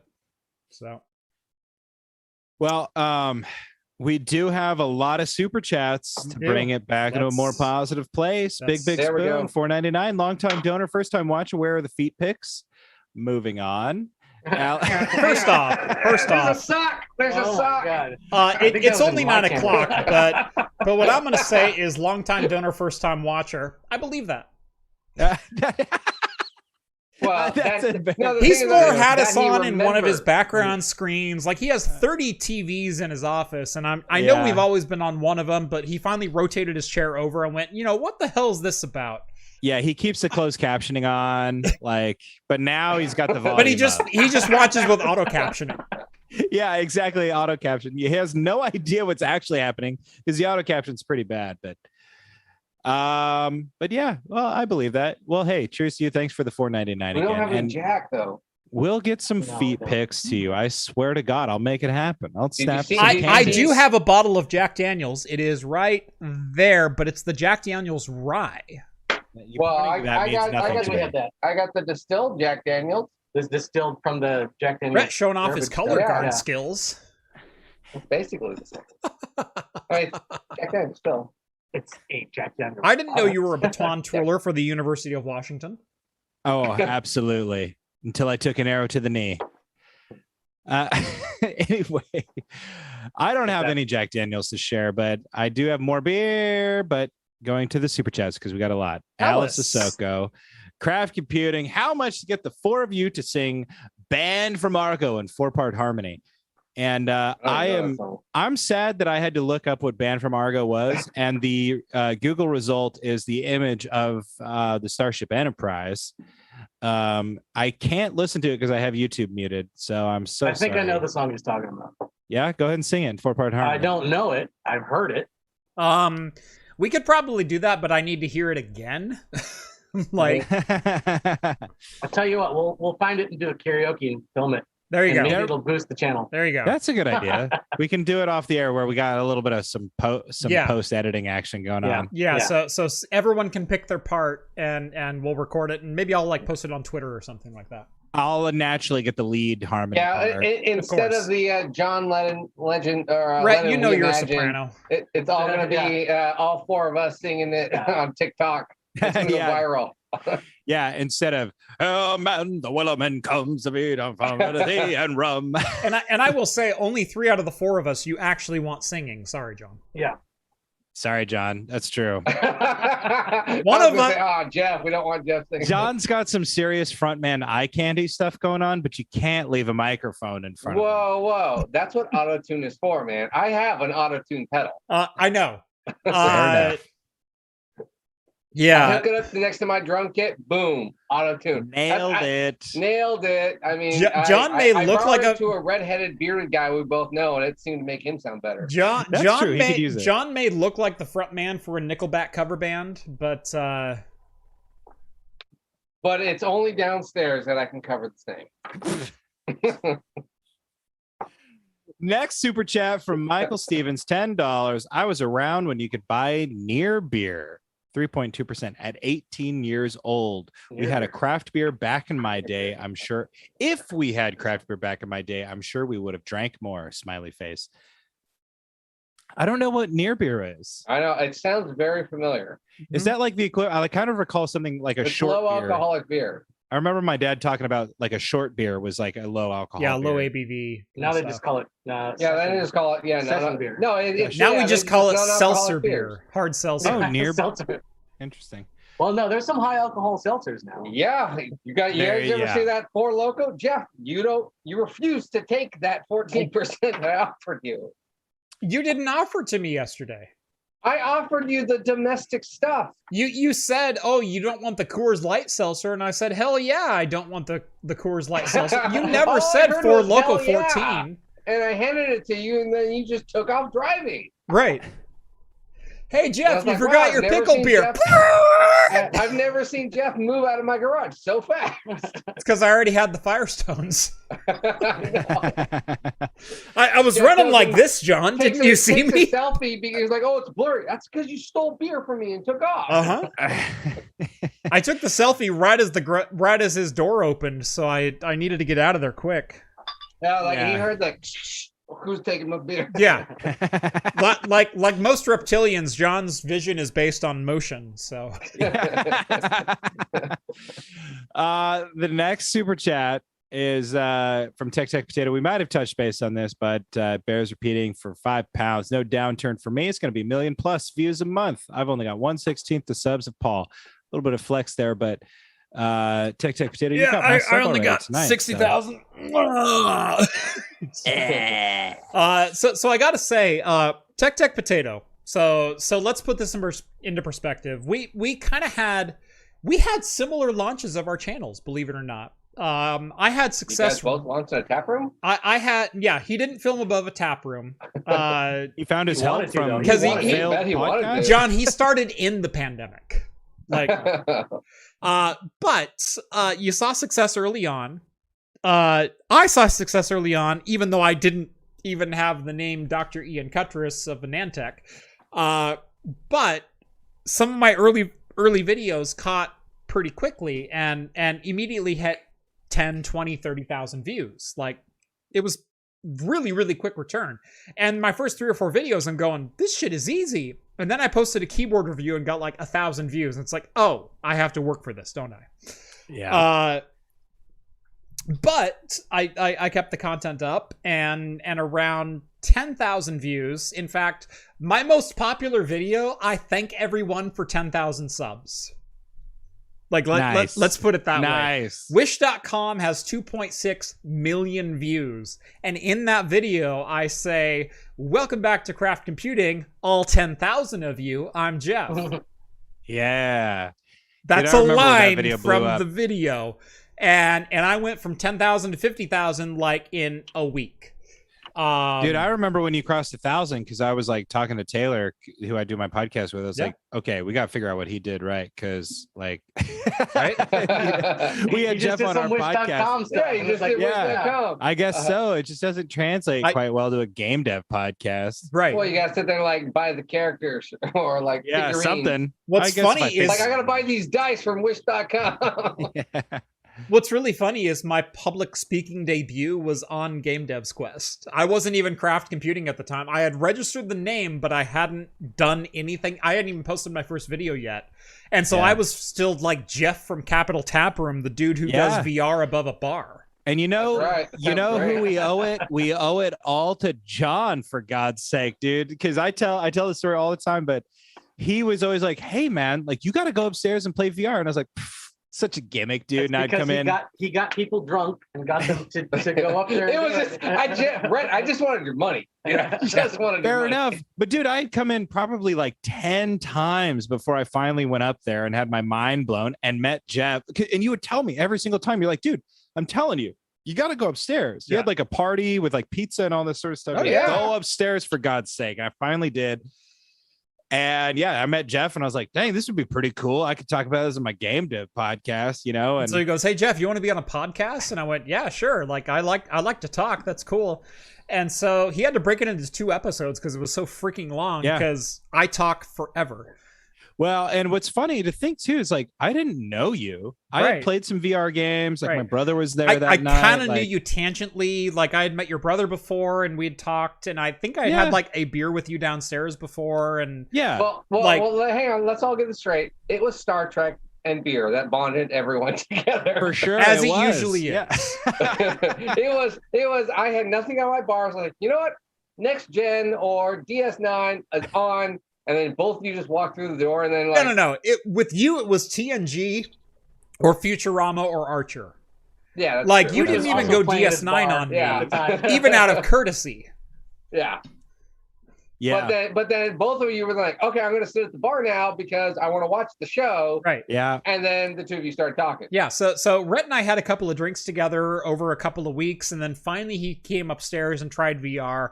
And he goes, dude, I do like a gaming podcast where we like help game developers and we do game jams or dev jams and things like that. Game jams. Yeah. Yeah. And he goes, would you like to be on the podcast and talk about VR? You know, the new and up and coming thing that VR is. And I said, I'd be honored to do that. Cause you know, I'm kind of in Oregon. I was the second ever VR arcade to open up. Yeah. And one of them was down in Eugene and the other was me. And so I went, yeah, sure. You know, I'll talk about it. You know, I'm kind of an early adopter here with the HTC Vive. You know, the Oculus Rift had like just launched the month that he was talking to me, and I had an HTC Vive already, and that's what I was doing. And it was great. It was a great conversation. You and Taylor tried so VR. fun. You tried VR for the first time. Taylor tried it for the second time because he popped his cherry a week before. without No, your knowledge. it was that morning. Oh, that morning. That son of a bitch was supposed to like come up and play VR. And I had actually played VR with you like the day before or whatever. Yeah. And I said, dude, I'm going to bring my friend Taylor. He's never done VR. And we're going to get like the before conversation. We're going to play VR. We'll get the after conversation. Because when I played VR with you like the day before, a couple days before, I was like, I have to know what Taylor thinks before, because I lost that for me because I thought it was such a gimmick, and then it blew my mind. And all I did was play, freaking labs or whatever, Steam labs or So it was Valve the lab, and the lab. You played the archery game and the catapult game. Yes, and it blew my mind. I was like, this is incredible. It's so intuitive, and like, I didn't want to stop playing, and I thought like I got to capture this from somebody else, and I brought Taylor up, and that son of a gun stopped at his friend's house. He lives in Eugene. He stopped in Albany and played VR before he came up. Yeah. I was like, you ruined the whole point. But then we still had a great freaking chat with Jeff. It was like, and I was like blown away. I was like, dude, this guy could talk better than I can. I've been doing podcasts for 4 years. What am I doing with my life? Right. Well, it's just like, that's what, like one thing, like me and John have always been able to just BS and go like have conversations about anything. And so, you don't always expect to find that with whoever. And when we started connecting literally on the air, on the podcast, and that you can go listen to the podcast and it's unedited. I didn't have to edit it. We just shot the crap the whole time. And it was a great conversation. I was like, oh my God, this guy can talk. And he's like, I'm thinking about YouTube. And I was like, that's the wrong choice, bro. No. Get into podcasting. iTunes is where it's at. And then a couple of years later, you're working for him. Yeah, I know. Isn't that so funny? Those geeks in high school where you say, no, you're looking at the wrong thing. Like, I know the big picture, and then they end up paying your paycheck. Like, plastics. They warned me about Red, that. this is why you bet on red. Red 14, I know. Right. No, you bet on red, and then black comes up and bites you in the ass. Never. It's not happened once. One time, a guy came up to my table at freaking Chinook Wins, by the way, and he lost $5,000 in 2 spins because he bet on black. Okay, I said red's hot, red 14, baby. I don't know. Anyway, by the way, we do have more super chats, and I want to get this one because this one's a very special one. Before it times out, this is from longtime moderator of Craft Computing, Skull. Oh yeah, Skull. Yes, $60 MFing dollars here. By the way, the largest donation tonight. Hell yes, Skull is the man. Unless someone wants to beat him. Yeah. Whoa, dude, Skull is the man. He's $200 Aussie dollars. He's always there in the freaking these Discord. are 60 real dollars, by the way. Yeah, freedom dollars. Freedom dollars. And he will play Unreal Tournament with you if you ask. He'll play Dungeons and Dragons. He'll with also you if you take ask. a rocket to the face. Yeah. He says, put the co-host glassware on me. That Dragon's Milk Reserve would sure look good in a glass from craftcomputing.store. Hell yeah, brother. Hell yes. And I raise a glass to Skull and to all of our moderators, but particularly Skull because, he did an awesome job. Skull does, they all do. Skull, ID Prom, Skull Claw, Rev, you get Funky Monk. You guys are all incredible. You work for less than peanuts. Let's call it that. I watch the Discord and I look at what they do and I'm like, I couldn't do that. Right. I wouldn't want to do that. And they are the unsung heroes of the Discord channel, and I toast you guys. All of my mods, you guys are all incredible. I could not ask for a better community. Doesn't have, or any of the bigger YouTube channels have, is our mods. And let's just tell our mods right now that if they ever come to you with an offer, you let us know. Yeah. And we'll triple it. No, I don't know. We'll just add some extra beer. And if you ever scorn me, so help me, I will cut you. But yeah, I will say the mod chat in our Discord is like, even I have my own Discord channel that, I have my longtime friends and stuff from my that's podcast. Cute. And I prefer the mod channel from Craft Computing. So Rhett, you're gonna join us in this third beer cracking? I am. All right. This is the first time I've cracked a third beer on this show in like a year. Long time. Right. Oh, but you guys are open Dragon's Milk? Dragon's Milk. Yeah. Solena, the pickle man. No, I mean Solera. Yeah. So this is the Dragon's Milk Solera, again from New Holland Brewing. This is a Foder aged ale, 10%, so a little bit lighter than the last one. Look, but I gotta ask my boss for permission because I didn't know we were getting into it.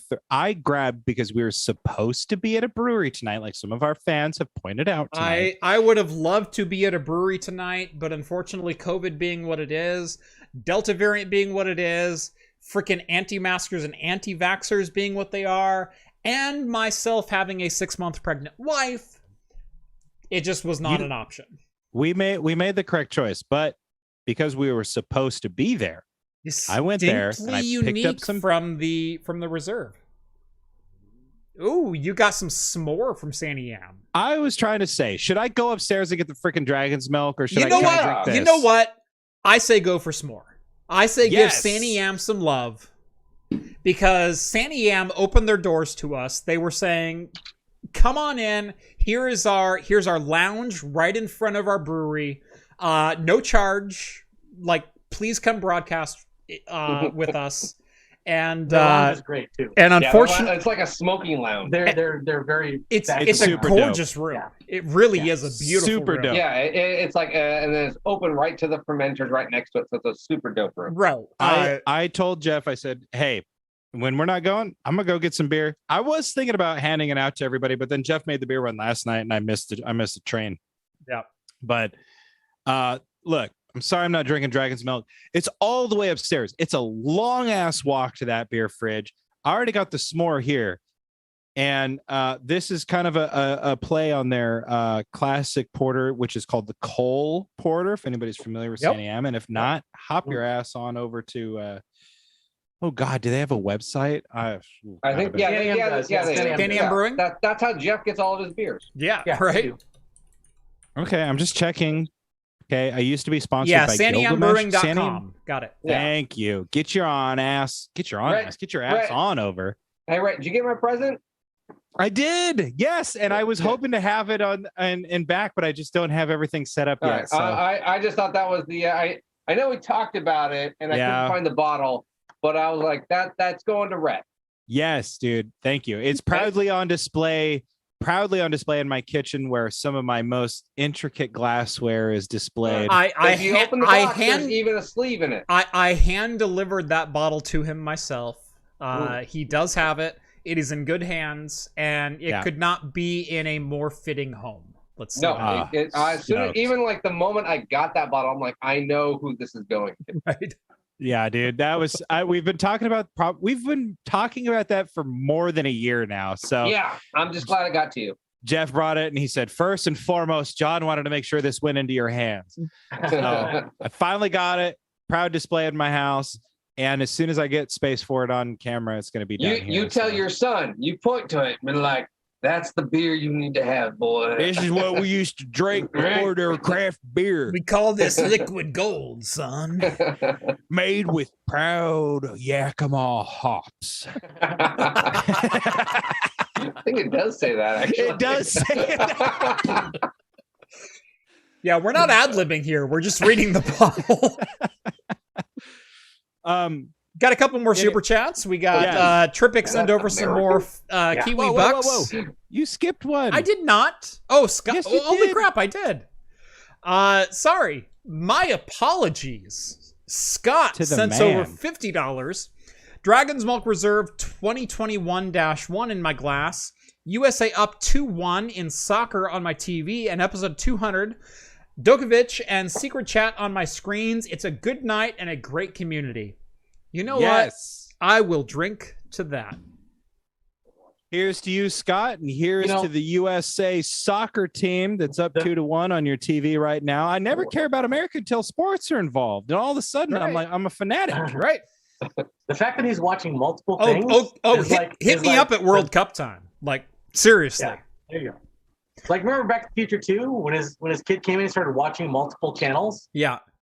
That's pretty much How we live how we now. live now, right? We So- there's a YouTube channel here, there's this channel over here, I Like, like this over here. And that was what 19. That was like 87. Yeah, but Yeah. what was he was in the future? What year was that? That's in the past. That was 2018. 2018. Yeah. That was- 2019, I thought. 19, Yeah. 18? Okay, 18. something like that. Yeah. Anyway, That's what everybody says. Yeah, so when you start a YouTube channel, it becomes your like full-time endeavor, even when you already have a full-time job, you give up certain things. And one of the things that I gave up was watching college football every Saturday. Because typically on a Saturday, you could find me in my office with like 4 screens going at the same time and literally watching 4 games simultaneously. And You know what's bizarre though? I've known Jeff for 4 years now, and I never knew he liked college football until just now. really? Oh, Jeff Bro, is we like, have yeah, talked. college football We guy. have waxed poetic about Blazers, but never about football. See, Oh, he won like the Ducks games all the time. yeah, I was a season ticket holder for years. Yeah. I lived in Eugene. Oh my god! I lived in Eugene for 17 years. Wait, which one of our wives just talked? Pretty sure that Take was your pick. mine. But Yeah, yeah, running no, Jeff's email, I may as well be his wife. yeah. How? Rom, How? hey, Rom is asking me. I did not get a hot sauce yet. guess Oh Ron was crap! asking if I I got a forgot hot to sauce. bring the hot sauce, didn't I? Oh, is there a hot sauce for him? There's There hot was, sauce. Oh, It's Oh, it's I in the didn't- door I really of my wanna- See, fridge. see, actually, Love that's I love hot sauce. that's what Steve should do a YouTuber channel on is just hot sauce. It's just hot sauce reviews. I could, dude. I could be like your number 2 on that shit. dude, I Okay. love hot I sauce so much. love hot sauce. Well, talking sauce. Talking sauce. Talking sauce every Thursday night. You know what? Sauceman, Tom- up here. So Steve, Tom Lawrence Yeah. will totally join you on that show. Oh, really? Yeah. Okay, we can do talking sauce. Talking I sauce. mean, hey, Hot Ones is popular. We can do That's talking right. sauce. Talking Why not sauce. talking sauce? I You- like you it. You get tech tubers on to all have hot sauce. Yeah. And they have to That's- sit there and Well, talk. instead of interviewing, while It- they it's eat Hot wings, Ones with we'll tech have- tubers. We'll have Jeff eat hot There- wings while he builds a server. There you go. Yeah. Every 5 minutes, you have to have But new see- hot sauce Yeah. and build. Yeah, We exactly. always start. It's like a good flavorful hot sauce, something that Yeah. you can work through the pain, and then Yeah. the last 10 minutes is the hottest shit we can find. Yeah. Yeah, of course. And- You and can then- throw Hold on, words hold out on. crazy But that's stuff. when you have to Do you put know the what I- CPU in. Hold on. Yeah. Do you know what I found in the store today? Tillamook makes a farm style thick cut ghost pepper cheese. Oh, Oh, I'd be all over that. That sounds good to me. I go with that. yeah. Right? Like I was looking for pepper jack and I came home with ghost pepper. Damn. Okay, you're gonna Well, have to Tillamook report makes back. some amazing cheese. Oh, you Yeah. make a jalapeno popper with that ghost pepper cheese. Oh, God, that yeah, would be that's so so good. good. Yeah. Yes. Yeah. But no, Yes. I was like on the shelf and I was like, okay, I need some sharp cheddar for the wife and I need like pepper jack for me, and right next to the pepper jack was ghost pepper cheese. And I went, oh shit, son. You're coming home. Oh, amazing. All right, we got We have two more another super chat. Trippic. Trippic $5 $5. bucks. Please keep the feet peaks secret until the after party at least. Good lord. I Does can't anyone even want to read. smell my sandal? Like, Look, like is that a bro, thing? No, not at all. But it's cool. We're all bros here. It's a know? Jason thing. Jason. Yeah. And then not a super chat, but John J asks me, "Are you prepping for the rave after party?" Yeah. You should be, God. because for only $1 a month, you can join the Patreon or the float plane. Links are down in the video description. Gets you exclusive access to my Discord server where you can chat with myself, John, Rhett, Steve, everyone you see on screen right now. And take part in the ever-growing and awesome community that's over there. And yes, I know I hiccuped in the middle of that because Hiccup Jeff is officially here after his third 10% beer. So, Yeah, and if you really want to see the feet, that's where it's at. You got to pay for the feet. Yeah, you got to pay for the feed. They're in the Discord. Next super chat from Jeff Gearling. Pour one out for the mods, sir. What if I did that right now? I'm not gonna. I'm sorry. Don't My do desk is very tidy. don't pour one But out. I'll do this right into my mouth. That's right. By the Yeah, way, I will tell you all. I'll pour one out into my belly. Yeah. I'll tell you all 100%. that I regret not drinking the Dragon's Milk after how amazing the last two beers were. This is a great beer, but it is an utter disappointment. I will say, I'll say, this one is a step down from the reserve. The reserve was amazing. The reserve was better than this. This was not bad. This is like a standard kind of strong ale. Yeah, like a strong ale. Like a strong ale. This is like a Scotch ale, Scotch strong Yes, ale. Is kind of what I'm getting. I get it like a strong ale. I almost like a Scotch ale. It's not super good. malty. It's good. It's good, but it's not like like your standard Dragon's Milk. It's not stouty. This beer is a brown ale. It's not a stout. It's not a porter. There's no roast to it. There's no real thickness to the malt, but the malt is still like very present. It definitely leads the charge. But it's not quite to the level of smoothness or rich malts or vanilla or oak or any of the other like key flavors that you usually get in Dragon's Milk. Yeah. This is definitely something unique, but definitely something I wasn't quite expecting from Dragon's Milk either. I was gonna say, think of a sweeter, syrupier red ale. Yeah. Yeah, I would have gone with more red ale. Yeah, so they describe it as caramel. I'm still going brown. Fig. I'm still going brown ale. No, I don't go brown ale. I go brown. More nutty. I don't get nutty. This is more like a red ale that's not hot, like an amber. I don't know. I still go. I just go with strong ale. I still go. Well, that's what I think strong ales. Yeah, mine is a porter. Almost a little plummy. Yeah, just some of the Shut up, Brett. They said caramel topping fig, and I don't really get any of that. I don't get any of that. I don't get any of that. I get a little fig, but I like it. Honestly, actually, I thought the body is thicker than the previous one. Yeah. Than the reserve. I mean, it's a good ale. It's a good beer, but I really wish this was the middle beer. It's a really good beer, but third in the list, it's number 3. It should. This is your punishment for opening the reserve first. Yeah. I hope you all are as really miserable is. as I am. I mean, we should have included in that was called reserve. You should have reserved it. Yeah, I know you should have reserved it. I wasn't sure we would get to a third beer, but then like 9:15 and my glass is empty and I'm going, oh crap, I need to fill time. The problem is most of the time we're either drinking 16 or bombers. Yeah, these are all 12s. Right. Yeah. I feel bad for San Am that they actually followed the Dragon's Milk Reserve, because like this is a very thick porter, but compared to that Reserve Dragon's Milk, this is like water. It's not. Right. There's no. I've had the small Governor's beer. Reserve cup or something like that. Yeah, exactly. Yeah, I needed something. Yeah, you need a 12.5 rum barrel aged is what you need right now. Probably even just the plain pirate stout probably would have been like. Oh, I had the pirate stout upstairs, but I thought that I would treat myself with the s'more because it's their dark porter that's got notes of graham cracker and roasted marshmallow and chocolate. I thought a little dessert beer to top it off. Right now, all of those flavors are very present, and in fact, like roasted marshmallow, that sweetness right at the top. And then you get kind of a chocolatey bitterness in the back. It's great, but it's not as full bodied as I want after that Dragon's Milk Reserve. And the flavor is great. It's fantastic. It's very drinkable beer. But like, again, what a disappointment after coming off that Dragon's Milk Reserve. No shade at San Am Brewing at all. I think that if I come to this with a clear palate, this would be like, a 5-star beer. It's hard to follow the Dragon's Milk though, and I really regret not just going upstairs and getting the other one. But you knew you would. Yeah. Oh well. Yeah. All right. We got a couple more super chats. Jeff Gearling, pour one out for the mods. Yeah, absolutely. We have 2 super chats to get through, gentlemen. Zachary sends over $125. Man, Zachary, that's awesome. Sorry, Skull. They threw down the gauntlet. Love you, though. Thanks for playing. What's in the box with me? Yeah.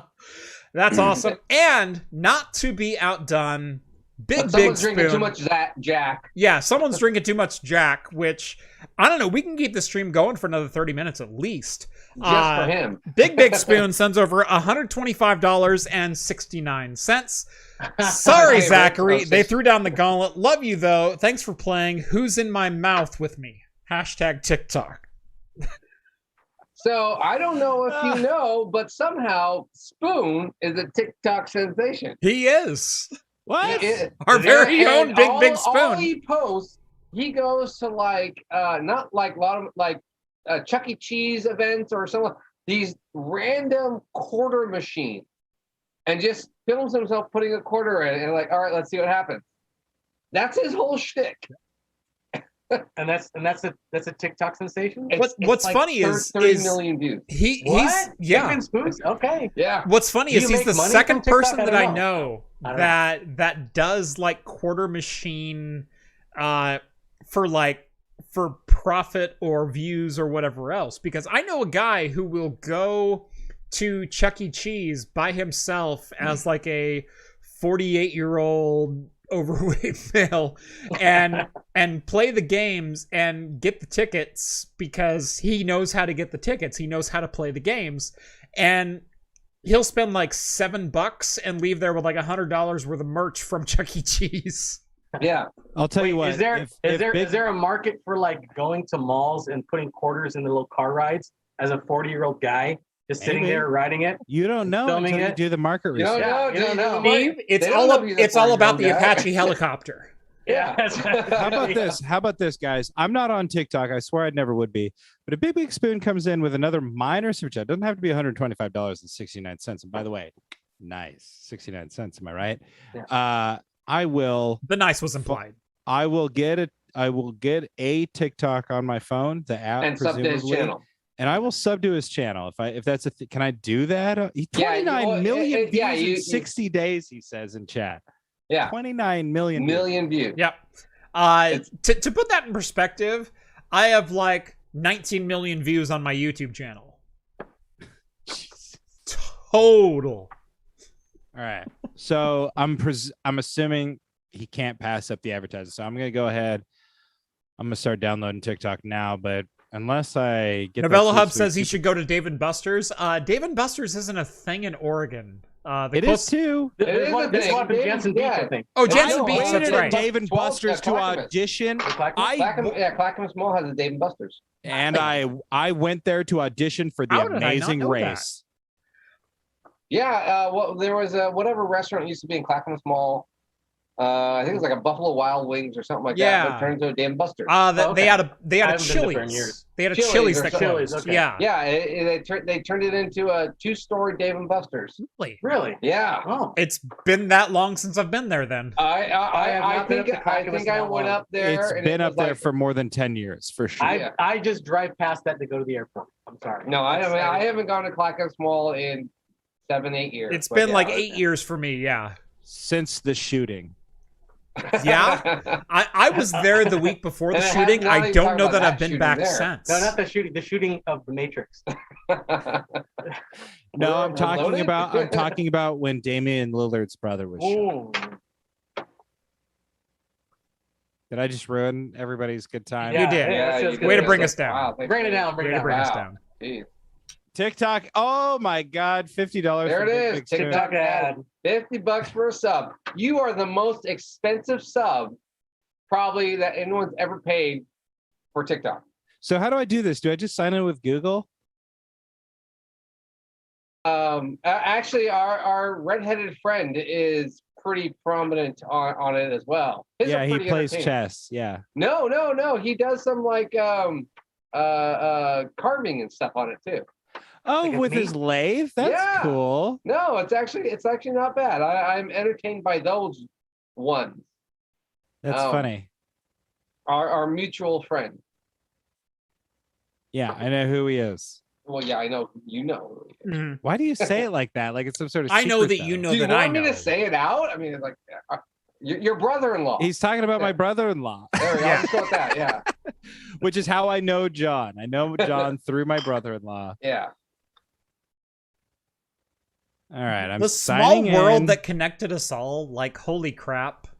Like looking back through like all of our past, like we all have common friends, even though I didn't grow up in this area. Well, what's interesting to me is I found out this, John, and maybe you can, and I didn't mean to interrupt you, Jeff, but I'm going to finish this. yeah, thought, go is for it. that Go for it. what really blew me away is like, so my brother-in-law, like, Mhm.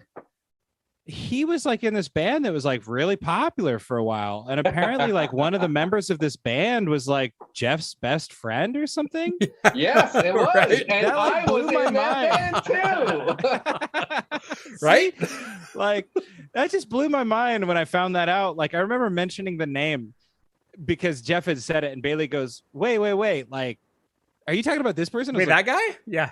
I was like, am I? Who's that person? And they're like, that's from my brother-in-law's band. Yeah. Small world. Yeah. Well, yeah, it It is. a should small show you world how there, to it's be small honest. world at all. Yeah. Well, it's just the little towns we live in. Yeah. We're like, Yeah. screw Portland. We're just gonna Yeah. like, what talent can we get within the 5 cities around us? Although I did go, I remember when you guys played in Portland. Yeah, You guys played in Portland a couple times. yeah. Okay, so how do I find Big Big Spoon though? It's under Big Big Spoon. Oh, I googled that earlier. You can't Google it. You got to TikTok it. TikTok. Is it all one word? Big Yeah, Big Big Spoon. Big Spoon. Just like his name on Oh, it YouTube. is. Just- It's see the- under TikTok. Which, I like by these the way, slots and I Big cannot Big lie. Spoon sends over another $50 and says TikTok ad. So there you go. Followed. All right. Look at that. Followed. I only got like 8 followers on TikTok. Well, maybe you should chill out More on than your I friend's have. YouTube channel. I know. I really should. It's not like beer reviews are big with 12-year-olds on TikTok. I apparently not, because all I do is post, although I get like 600 plus views. Oh yeah. Yeah. do But you get on most YouTube? of yeah, shut up, Jeff. Nailed it. It's like 7 minutes for me. You know. Okay, so yeah, here's a video with 54,000. How do I use TikTok? Oh, there we go. Yeah, I know, right? It's weird. 54,000 Okay. views. Okay, Boomer.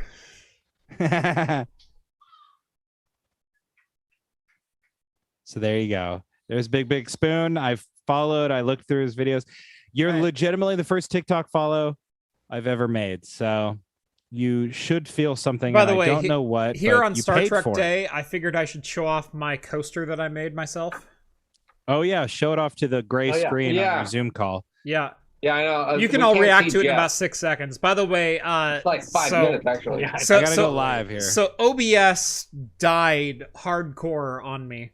And I went, I'm not restarting my computer again. So you're just going to have to live with like no video feed from me. But yeah, here's the coaster that I made There we go. myself with Oh, that's nice. multicolored That's 3D very printing. nice, actually. Okay, I'm waiting for it. Oh Yeah, yeah, that yeah, does that's look very nice. nice. Very good. Well done. Yeah. I Translucent had to go blue live with on a YouTube, silver but top. Disc coaster. You made that? I made that. Dang. So wait, how did you do the blue and white? Is that just stamp paint? There's 2 different filament colors on there. Oh, Oh, very So nice. your 3D printer takes Oh. 2 different filament colors. Yeah. No, it doesn't. No. Oh, it does. What I you did is I filled it printed in. the base circle and then switched Oh, and colors then did a and layer. printed on Snapped it top. in. Yeah, got it. So yeah, that's my United Federation of Planets drink coaster that I'm using tonight because it's Star Trek night. Well, I mean, we can bust up in the Well, wine, but I have a Oregon shaped one. enough. oh, you know what? Screw you all. Guess what I have? Ass. Ass coasters. Bunch of ass. I love that it showed up in both cameras Big at the ol' same ass. time. It did it? Oh god. It that's totally great. did. That was great. Oh man. Yeah, if you can't tell, Yeah. How are you That doing that? Yeah, the A and ass in your background is the dividing point. Jeff, I'm wondering, do we got to add coasters to the merch store now? Or I think we're gonna have to add coasters before too long. So Yeah. is there like a Star Trek craft computing crossover we can do and still be within the bounds of like Well, fair I've use? I don't Thought think, about I think that? the shape of the badge is not copyrighted, but the star in the middle might be. So you could do right. kinda shape So of the so thing yeah, and the put a craft computing logo in the middle. Oh yeah, the Yeah. what's the NASA the new Star Oh, Command, yeah, Space yeah. Command. Yeah. is very similar. So Yeah, I you don't can do think something like that. Work. Yeah, so I think I think you can do that shape, Yeah. You just can't do the star. and then Well- you know what you do? You do the shape, but instead of the star, you do Jeff's pint glass. Well, you guys have seen my other coasters, right? No, No? I don't It's- know. Oh, I did. Yeah, I saw them in the Discord. Oh, the pint, You have the pint glass in there? or the glass in there. Do I gotta go live again? Well, like I can see Rhett. We can see Rhett, but we just can't see you. So we're hang on. It's like really delayed. So here we go. And Hey, he's Wait, definitely we're holding it up we're now. still waiting it. There he goes. He's asking. He's asking, clearly asking. yeah. He's hang looking on. around. Oh, there it is. There he's going to reach for it. This is the here we big go. of a. This is He's how much taking off his earpiece, everybody. And it's finally live for the rest of us. There it is. There it is. Oh, I yeah, saw it in yeah, the yeah, Discord. yeah. All right. No, but see, we want the. You want that in the middle of the Of the United Federation of Planets. Federation. Yeah. So no, Federation. you take your glassware and you instead of the star, you carve that out inside the Federation of Planets. Inside the the The trident. star or The Federation triangle. the triangle. Yeah. The Triforce. Not really a triangle, but little. Yeah. It's a pseudo star. Actually, There you go, yeah. the reason I came up with the craft computing coaster is because I downloaded the United Federation of Planets coaster and I went, well, heck, that's an easy trick. Like I can do that. And so I designed a craft computing coaster with a nice black lip around it as well. There's a black border around the outside of the of the whole coaster. And I went, that's an easy thing to do. And it turned out great. Like I love these coasters.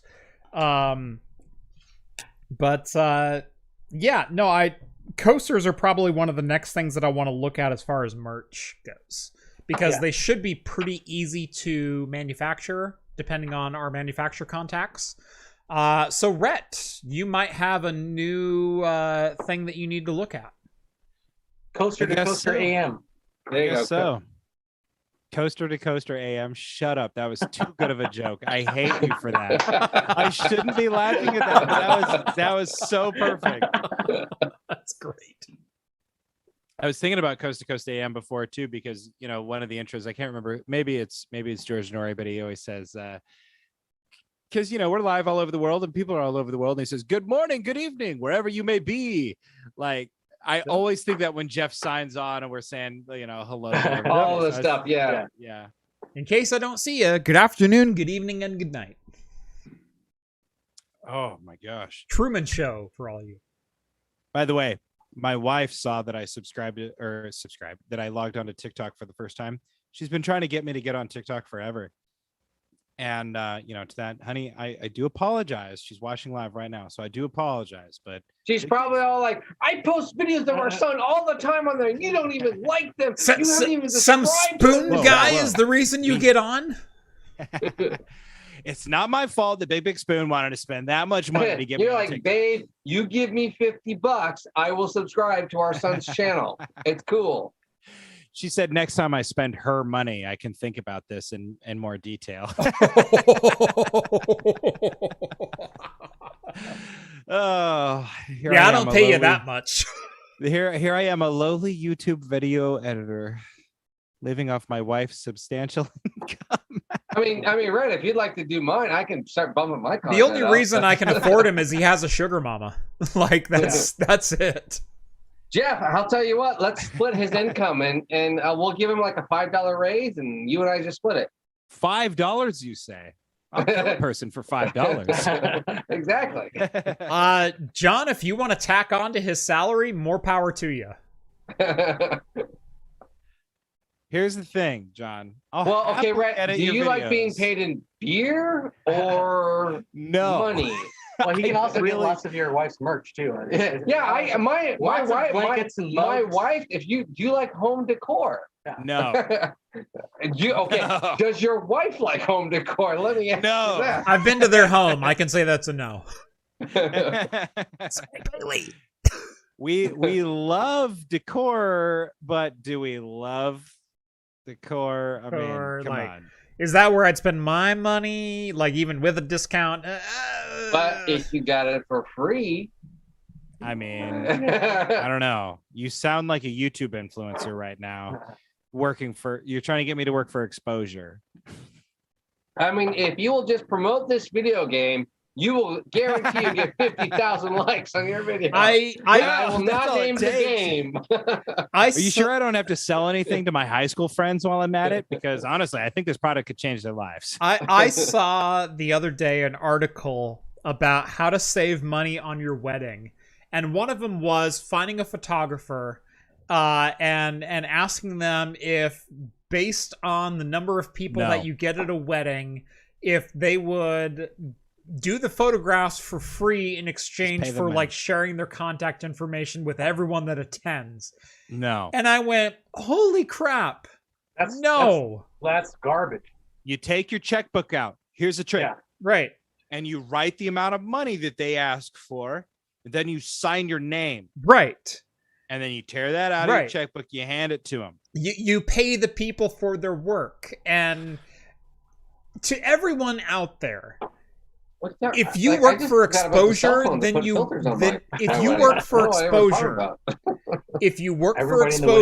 have valued your work at $0. Because no one you're doing photographs for $0 is worth the money that you will make on future endeavors. Nothing. Exactly. And if you work for free once, you'll work for free a second time. Hang on. Wedding photos, really good honeymoon.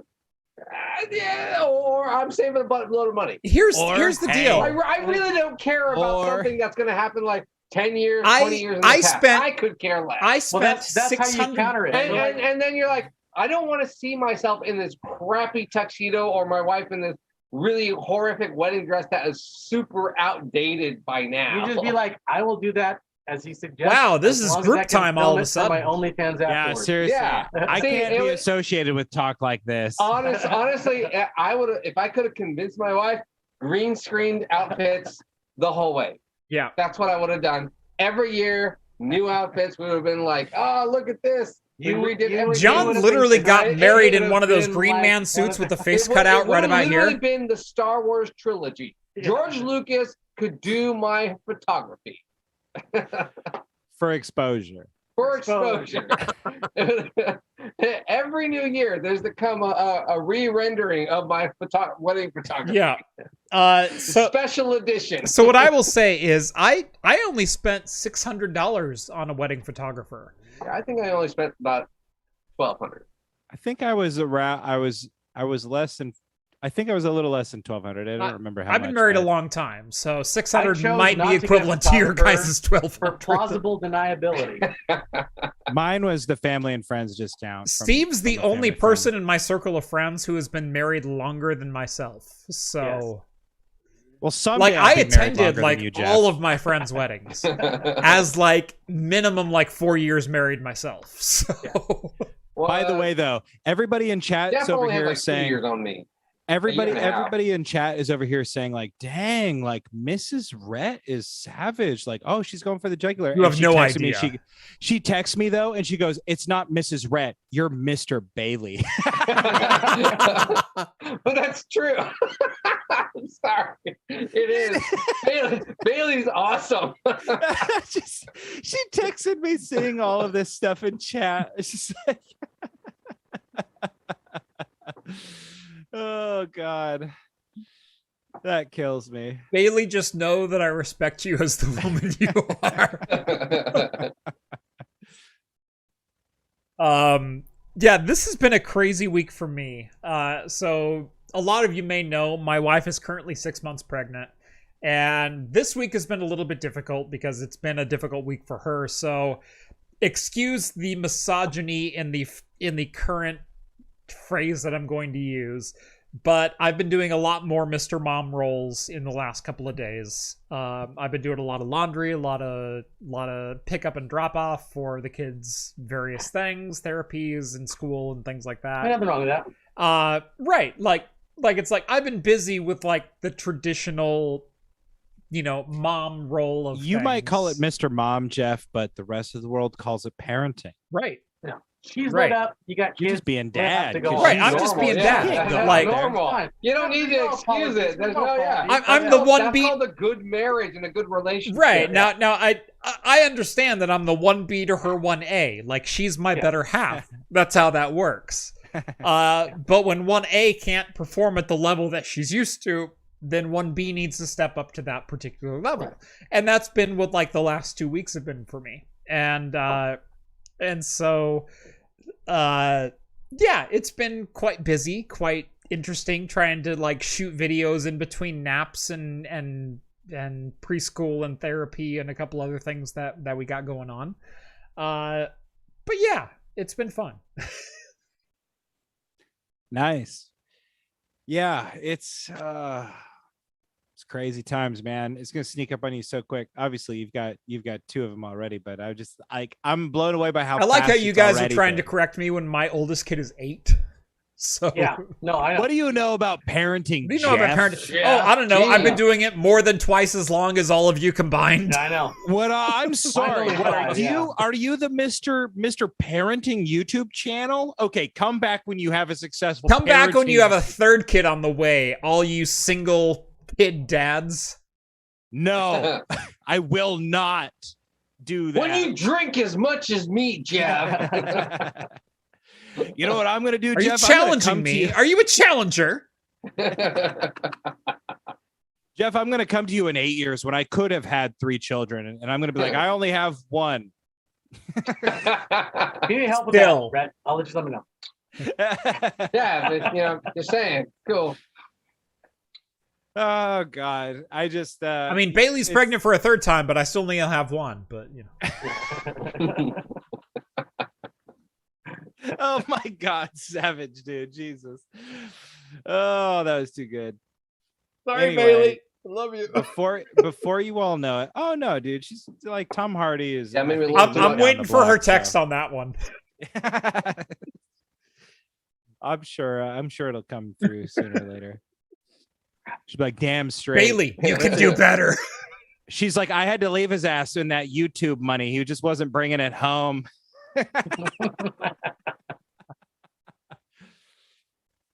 Don't tell her how much TikTok is bringing in. Like, she's going to go to big. Gonna have a harem. Jeff Geerling says family drama vlog time. This is how the tech YouTube community isn't going down for us, because we talk about our kids and our family and our lives. Yeah. We're just like, here you go. Jeff, Look, 3 snaps in Z formation. if there's any tech TikTokers out there that want my services for a decent price, okay, I'm willing to work for a fair Whoa! wage. Are you moonlighting on me? You son of a bitch! I've always been moonlighting on you, baby. You know what? That's fair. I can't give you what you deserve. All right, no man can. Wow. You haven't tried me yet, Brett. Haven't tried me yet. That's how we got here, John. I'm just waiting for you to name your price. Everything is bringing it up, so don't worry, baby. He's getting everything. He's coming into old Capital Tap Room going, John, hey, how's it going, buddy? You want me to pull on some of those tap handles, baby? Yes. I'm gonna bring in Chuck the. Why don't you pour me another strong ale while you show me? His new TikTok channel is Tap That. Yeah. That's my only thing. Tap That. Oh yeah, for sure. Wait, how'd you guys get my Wi-Fi password? I set it up. Actually, that is so funny. Okay, so honest truth. So here's the truth. I know. Jeff asked me. I am. He's upstairs in the top. Set up the server at the tap room. I haven't opened yet. Jeff's up there setting up my Wi-Fi 9 network, and he's like, "Hey, I'll do it for you." I'm like, "Okay, here's some beers," and he's like, "Hey, what do you want your password to be?" And I'm like, "Yeah, tap this." He goes, "Why don't you tap this?" And I went, like, "Okay, tap this." You need some numericals. So change the eyes to ones. Yeah. Strangely enough, you know what's really screwed up, John? They haven't changed it this whole time. That's so bad. I know. Actually, every time I walk by there, I do feel bad. They're never open. I think they're open for dinner now, but because there's I don't Irish. know, they closed entirely. Yeah, no, there's somebody that's there. I think. I don't know, but I think he's using the space because he still has the lease, but I don't think their doors are open. It's an Irish thing now, though, right? You guys know that? No, I didn't know. I haven't been by there. Did they It's called Sisters Irish Bistro. Oh, did they change the decor? Well, you know what's Yeah, there's like booths. so inside now. right Well, next but the door. bar is still there. The bar looks Okay. the same. So and hold things on. like So next door to that is the Elsinore, and then right next door to that is actually a really nice Italian restaurant. Da Vinci. Da Vinci. Da Vinci, Heck yeah. yeah. So good. Yeah, like that would There be a used match to be a made in good heaven. bourbon and whiskey bar. Yeah, there used to be a whiskey Yeah, library on the other side. but that's Barrel. gone What now, was it too. called? Barrel. Barrel and Keg. No, that no, no. Not Barrel and Keg. Barrel and Keg still exists. No, it's called like Freedom Barrel and or Keg is the Liberty successful one, John. Liberty Barrel. Liberty Keg. Liberty. No, wait. Wasn't it the whiskey barrel? Like it was something stupid. Did I just say whiskey barrel? No. No, you said I think it was. Barrel I think and Jeff was Keg. right. I think it was. Yeah, I it's think whiskey. It was Barrel. whiskey It was barrel. Whiskey Barrel. Whiskey It barrel. wasn't Yeah, for whiskey sure. barrel. Yeah, It it was. Yeah, it was. It Something was. like that. It's like whiskey barrel. It's called something else now. The guy's a pretty nice guy. That's the guy. He has Well, epilogue. well, he wasn't when I met him, John. No, He no, has- no, no. he was- It's a different owner. Okay. He was thinking of Cracker Barrel, but for alcoholics. So was a whiskey John, do you remember when I met the owner of Whiskey Barrel? Oh, he is a jerk. That guy was a douche. That guy was a jerk. I mean, so Jeff, would you like to tell the story? I would love to tell this story. Okay, you're gonna tell it better because you witnessed that, but then we both got berated from him. Oh God, yeah. So it's 10:11, and I think we'll end with this story with like pre-craft computing, like my enterprising stretching out into other fields kind of day. Yeah, I'm starting to open my tap room up. Right. Jeff, as a really good friend, is helping me out, set up the networking there. Yep. He has not decided to do any YouTube or anything, but it was just like, John, if you've ever heard the strawberry beer, that was our introduction. And Jeff was like, hey, I know John likes beer, and Right. blah, blah, blah. I like beer. John likes beer. You know what? I might as well help him out in his new business venture. And so John's opening up a tap room. And so me as a friend, as an IT guy, went like, you know what? I can set up like, you want like guest Wi-Fi, and then you got your cash register and a couple security cameras and things like that. You know what? I'll come set you up. Like I want to see you succeed. And so I show up and he goes, well, what do I need for like internet? And I said, the only thing available is Comcast Business in your area. So get a Comcast Business line. I'll show up when they hook you up, and I'll make sure everything is done above board. Yep. So the Comcast guy shows up, and we're trying to trace the cable jack that comes into John's space. And by the way, this whole building is part of the Elsinore, is part of the historic Elsinore in Salem, There it Oregon, is. which Which is the a great theater. Hey, if you guys hey. haven't been there, I put that beer sign up. If you haven't seen the Super Jet, that's my beer sign. yeah. wait, where? Go in Discord. Oh yes, there it is. Yes. Anyway, but so that the is the historic Sister's Elsinore Irish Theater. Bistro, though. We are. So the cable goes down into the catacombs below that, and I say catacombs very loosely It's because it's it's literally catacombs. So I'm down there with the Comcast guy, and the basement area of this building is all kind of like common space. There's like little nooks and crannies and office spaces and things like that. Dungeons. It's literally catacombs, and it was classified haunted. right, it's certified haunted. Yeah, certified and haunted. so we're tracing this line, and me and the Comcast guy come to a locked door, and we can see the cable in the drop ceiling from the basement going into that door. And as it is Comcast has right to enter any distribution node inside of a closed space. And so I said, if you're cool with it, I can open this lock. And he goes, yeah, that's fine. And so I opened the lock real quick. I didn't have a key, but I opened the lock. I opened the lock, and from the doorway, we can see the distribution switch across on the other side. And so he goes, okay, I'm going to go ahead and go in. I will like make the little transition that we need to get your internet hooked up, and you should be good to go. And I said, okay, cool. And so I never entered that room. And the Comcast guy walked in and he hooked everything up, and then he walked back out and we locked the door behind us. Well, apparently the neighboring bar, the Whiskey Barrel, had an alarm sensor on that door, and the alarm sensor went off at like 10 in the morning on like a Thursday morning. So, the owner's still hungover because he was drinking at the bar the night before. because that's the kind of owner he was. He was. I'm just saying. Yep. I'm stating facts here, John. And Right. You're telling truth. Right. So anyway, silent alarm goes off, and he gets a text message that someone's breaking into his bar, and whatnot. So we're just like hooking up cable at this point, and it's public space. There's no notification on the door, and there are dozens of locked doors in this facility for who knows what reason. Like, we opened a locked door to get into our own facility at one point, on the underground space that we were renting. So it's like, it's not unheard of that common spaces would be behind locked doors and you'd have to get into them. So I unlocked the door and I let the Comcast guy in, and he went and did his thing. About 20 minutes later, the assistant manager comes like peeling up and stops in the parking lot, and John meets him first because I'm still downstairs with the Comcast guy, and he's like, I heard the alarm went off and blah, blah, blah. And it's like, oh, well, we have like the Comcast guy here hooking up internet. That was probably it. And the guy goes, okay, that's probably cool. You know, like, that's all right. That guy was cool. That guy was cool.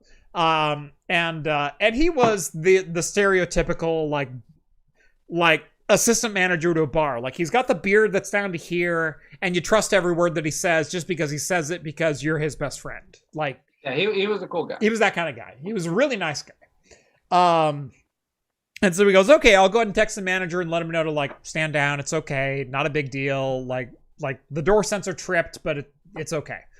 It's the new neighbor. That's all it was. Right, Accident, new neighbor. blah, blah, blah. You know, we were just trying to get something hooked up, like that. So the owner was already like a block away, and so he peels up, and he is looking for someone's head, and he was livid, like beyond livid, and so I'm upstairs, and the owner, like, he's out front of his bar, and he's going, well, the front door is locked. What the hell is going on?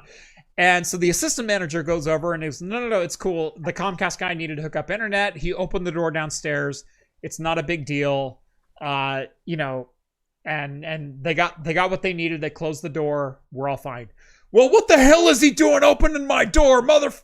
Oh yeah. And he's going off. Much more right. words than that. And so I'm upstairs in John's bar, and then the Comcast guy is like 20 feet behind me, and going like, I don't know that I want to endure this shitstorm. And I'm like, I'm gonna try to take the brunt for you. Like, I'm gonna try to talk this guy down. And so I walk up and I say, hey, my name's Jeff. I'm the IT guy for John. We traced the cable line through drop ceilings, through a locked door. We opened the locked door because the downstairs is technically common space. Comcast does have right of entry, so we let the Comcast guy in. And he goes, well, who the hell are you? And I went, well, I'm John's IT guy. He hired me on contract. Explain this. I'm just here to do a job. We weren't meaning any harm. If an alarm went off, I sincerely apologize for that. And he goes, well, I rent that downstairs space, and I want to know who the hell opened that door. And I went, well, I opened the door, sir, on behalf of Comcast because they have right of entry to that space. And he goes, where the hell's the Comcast guy at? And I went, oh, yeah. He's over there. And I kind of like stepped inside, and I just kind of put my head down, and this guy like storms past me. And God, he was drilling into that guy for like 90 minutes. Yeah. So no reason whatsoever. For no reason. Other than he woke him up from a hangover on a Thursday morning. That was it. And God bless that Comcast guy. He dealt with it pretty well. Oh God, yeah. Like, he had been there before. Yeah. He probably deals with it all the time. Yeah, and he was as a Comcast guy. Right. And he was but my neighbor, that owner berated him, and then he came to me, berated me, he berated you. He tore me down a peg, and that's hard to do. And that Comcast guy is Big Spoon. That's why. But it was. But basically, their complaint was that it is a common space and everything else, but they decided they didn't have the right to lock that room. No, they didn't. We ended up finding out later on. They didn't have a lease on that space. Yeah, and so what they did was they put a lock in there, and they started storing all of their premium liquor down there. Yeah. And that's what he was afraid of. That did you steal any of my liquor and go on and talk about it? Like, Yeah, we sold And your it- liquor. Well, you know what? freaking Knowing Jeff, idiot. that well, he yeah, might be a little concerned. right. actually. But so, like basically, we found everything out a week later, and it was like, I kind of confronted the guy. I was like, dude, you were being just, I don't care. The other manager guy, We're like, yeah, he's always an asshole. he's always an asshole. He was like later on, he was really cool. He Yeah. gave us some like free stuff. We got It was along just well like- with him. was a I drank great free at that space. bar If for you the guys next ever 6 went in there, it months. was a great Well, space. okay, well, the really bad part, let me put it this way. So Jeff say whiskey, and we're all we know a little bit about liquor. Yeah. Everyone here knows a little bit about liquor. Do we? This though? guy really came in and stated, you need to put some water into your bourbon to get the flavor. Dilute Oh it no, down. that's true, John. That's true. So you dilute your whiskey and bourbon down to get the true flavor. Oh, yeah. Because they gave flights of bourbon and whiskey, Yeah. and they're like, oh, but we water it all down. Yeah.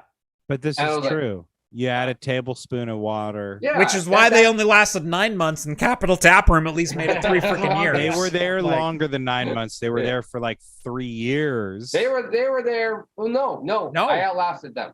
They Yeah. were there before you, son. They were well, okay, yes, but 2 then months. they closed while I was there. Yeah. Sure, that's fine. But it does stand to reason that if you want to taste your bourbon the Yeah. way that God intended it, you add some water. It's a stupid rule. I'm not adding water to my bourbon or my whiskey or my scotch. You can all just screw right off. However, you're supposed to do it. I don't know where this rule came from. Maybe Winston Churchill, maybe Jesus Christ himself. We'll never know. But Sure, it's in the Bible. It says, like, You all have to Yeah. read the comments. Sorry. Yeah, Psalms. Jesus wasn't. Hold Scottish. on. Yeah. Hold on. The Jesus comments. said Jesus wept into his bourbon. Yeah. I know. The comments coming in right now. The Comcast installer, his arms wide. yeah. I saw that. Yeah. But why male models? Oh, that is all great. Yeah, see, Scott, though, he says not a tablespoon, just depends on the whiskey. Exactly, dog. Right. Hey, now that space is run by Epilogue Kitchen, and they have the best like waffle and chicken sandwich you'll ever They have. in really your do. Oh, freaking I had. life. Oh, okay, I was gonna John say, actually has. some I good had an waffles. amazing chicken did. and waffles. He did have some good chicken waffles. From Epilogue. Oh, It no, better no, have been no, from no, freaking no, Vegas, you mean otherwise you're I lying made to them me. Scratch. Yeah. Okay, I don't give a shit what you made. John. Brett, They were do you good. They were good. do you remember my chicken and waffles? Yes. I had chicken Mine were and better. waffles in Vegas. That was the third best chicken and waffles I'd had in Vegas. Where the hell did we have chicken and waffles in Vegas? That was in the Yeah, Venetian in that's like I'm this drunk, European no. pub. They John wants had chicken waffles now. He's gonna nuke some chicken nuggets and some Eggo waffles. Yeah, with some I had a maple syrup on it. cheeseburger. You had a there, cheeseburger. think. I had think chicken got and a waffles, Chicken and bitch. waffles. You beer, did. You actually, did I have. think. Okay, I Right. do remember that. Right. We had like looked for a place like for an hour, and we finally settled on a gastropub. And you Yeah. had chicken and waffles, and I had a burger. Right. yeah. One of us chose correctly. You chose correctly. Yes, without a doubt. Yeah. If you're at a restaurant and they have chicken and waffles, and you choose something else, you're a fool. But You're a mad But fool. I will say, holy crap, Friday night. Do you remember what we had Friday night? You know what? that wasn't Chili's, was it? It was I tell you Chili's. what, though, That was Jeff. the burger that was like this thick. And it was. They advertised it as having like 2,500 calories. Oh, I needed it. So it No. came with a steak knife through the middle, jabbed into the board. I do too. That was legendary. I Oh will my say god. There was something the night before because we were so downtrodden. The night before we had Five Guys. Yeah. And I don't know what it was, but that Five Guys haunts me to this day. Oh, yeah. Dude. Oh god. It haunts me to this day. And then the Chili's the next day, it was like exactly what I needed, but it never quite reached that Five Guys pinnacle. And I'm not No. even saying like Five Guys is amazing. I'm not saying that. I'm just like whatever. No. it was. But no, that Five no, Guys no, here- double wait, bacon here's- cheeseburger. We have to interrupt. Here's what we have to say. This is an amazing conversation. But what I really want from everyone is to like this video, subscribe to this channel, and join the Discord, because I think the rest of this conversation Gonna go in the after party. It's going to go in the after party. That's right. Because it is 10:24 right now. AKA John has to pee. I'm not lying here, but I am pinching something. Maybe I've been noticing you like loaf, shifting position a lot. I don't know. But I think all of this Guys, is great content. It's absolutely 100% true. Give this video a like, subscribe to the channel, and hop on over to patreon.com/craftcomputing. Make yourself a subscriber if you aren't already, and come and join the Discord because we are on our way there right now. And while you're waiting for your subscription to go through, go to craftcomputing.store, buy yourself a glass, buy yourself a shirt or a hoodie, whatever tickles your fancy the most, and get your butt back to the after party. We'll see you over there.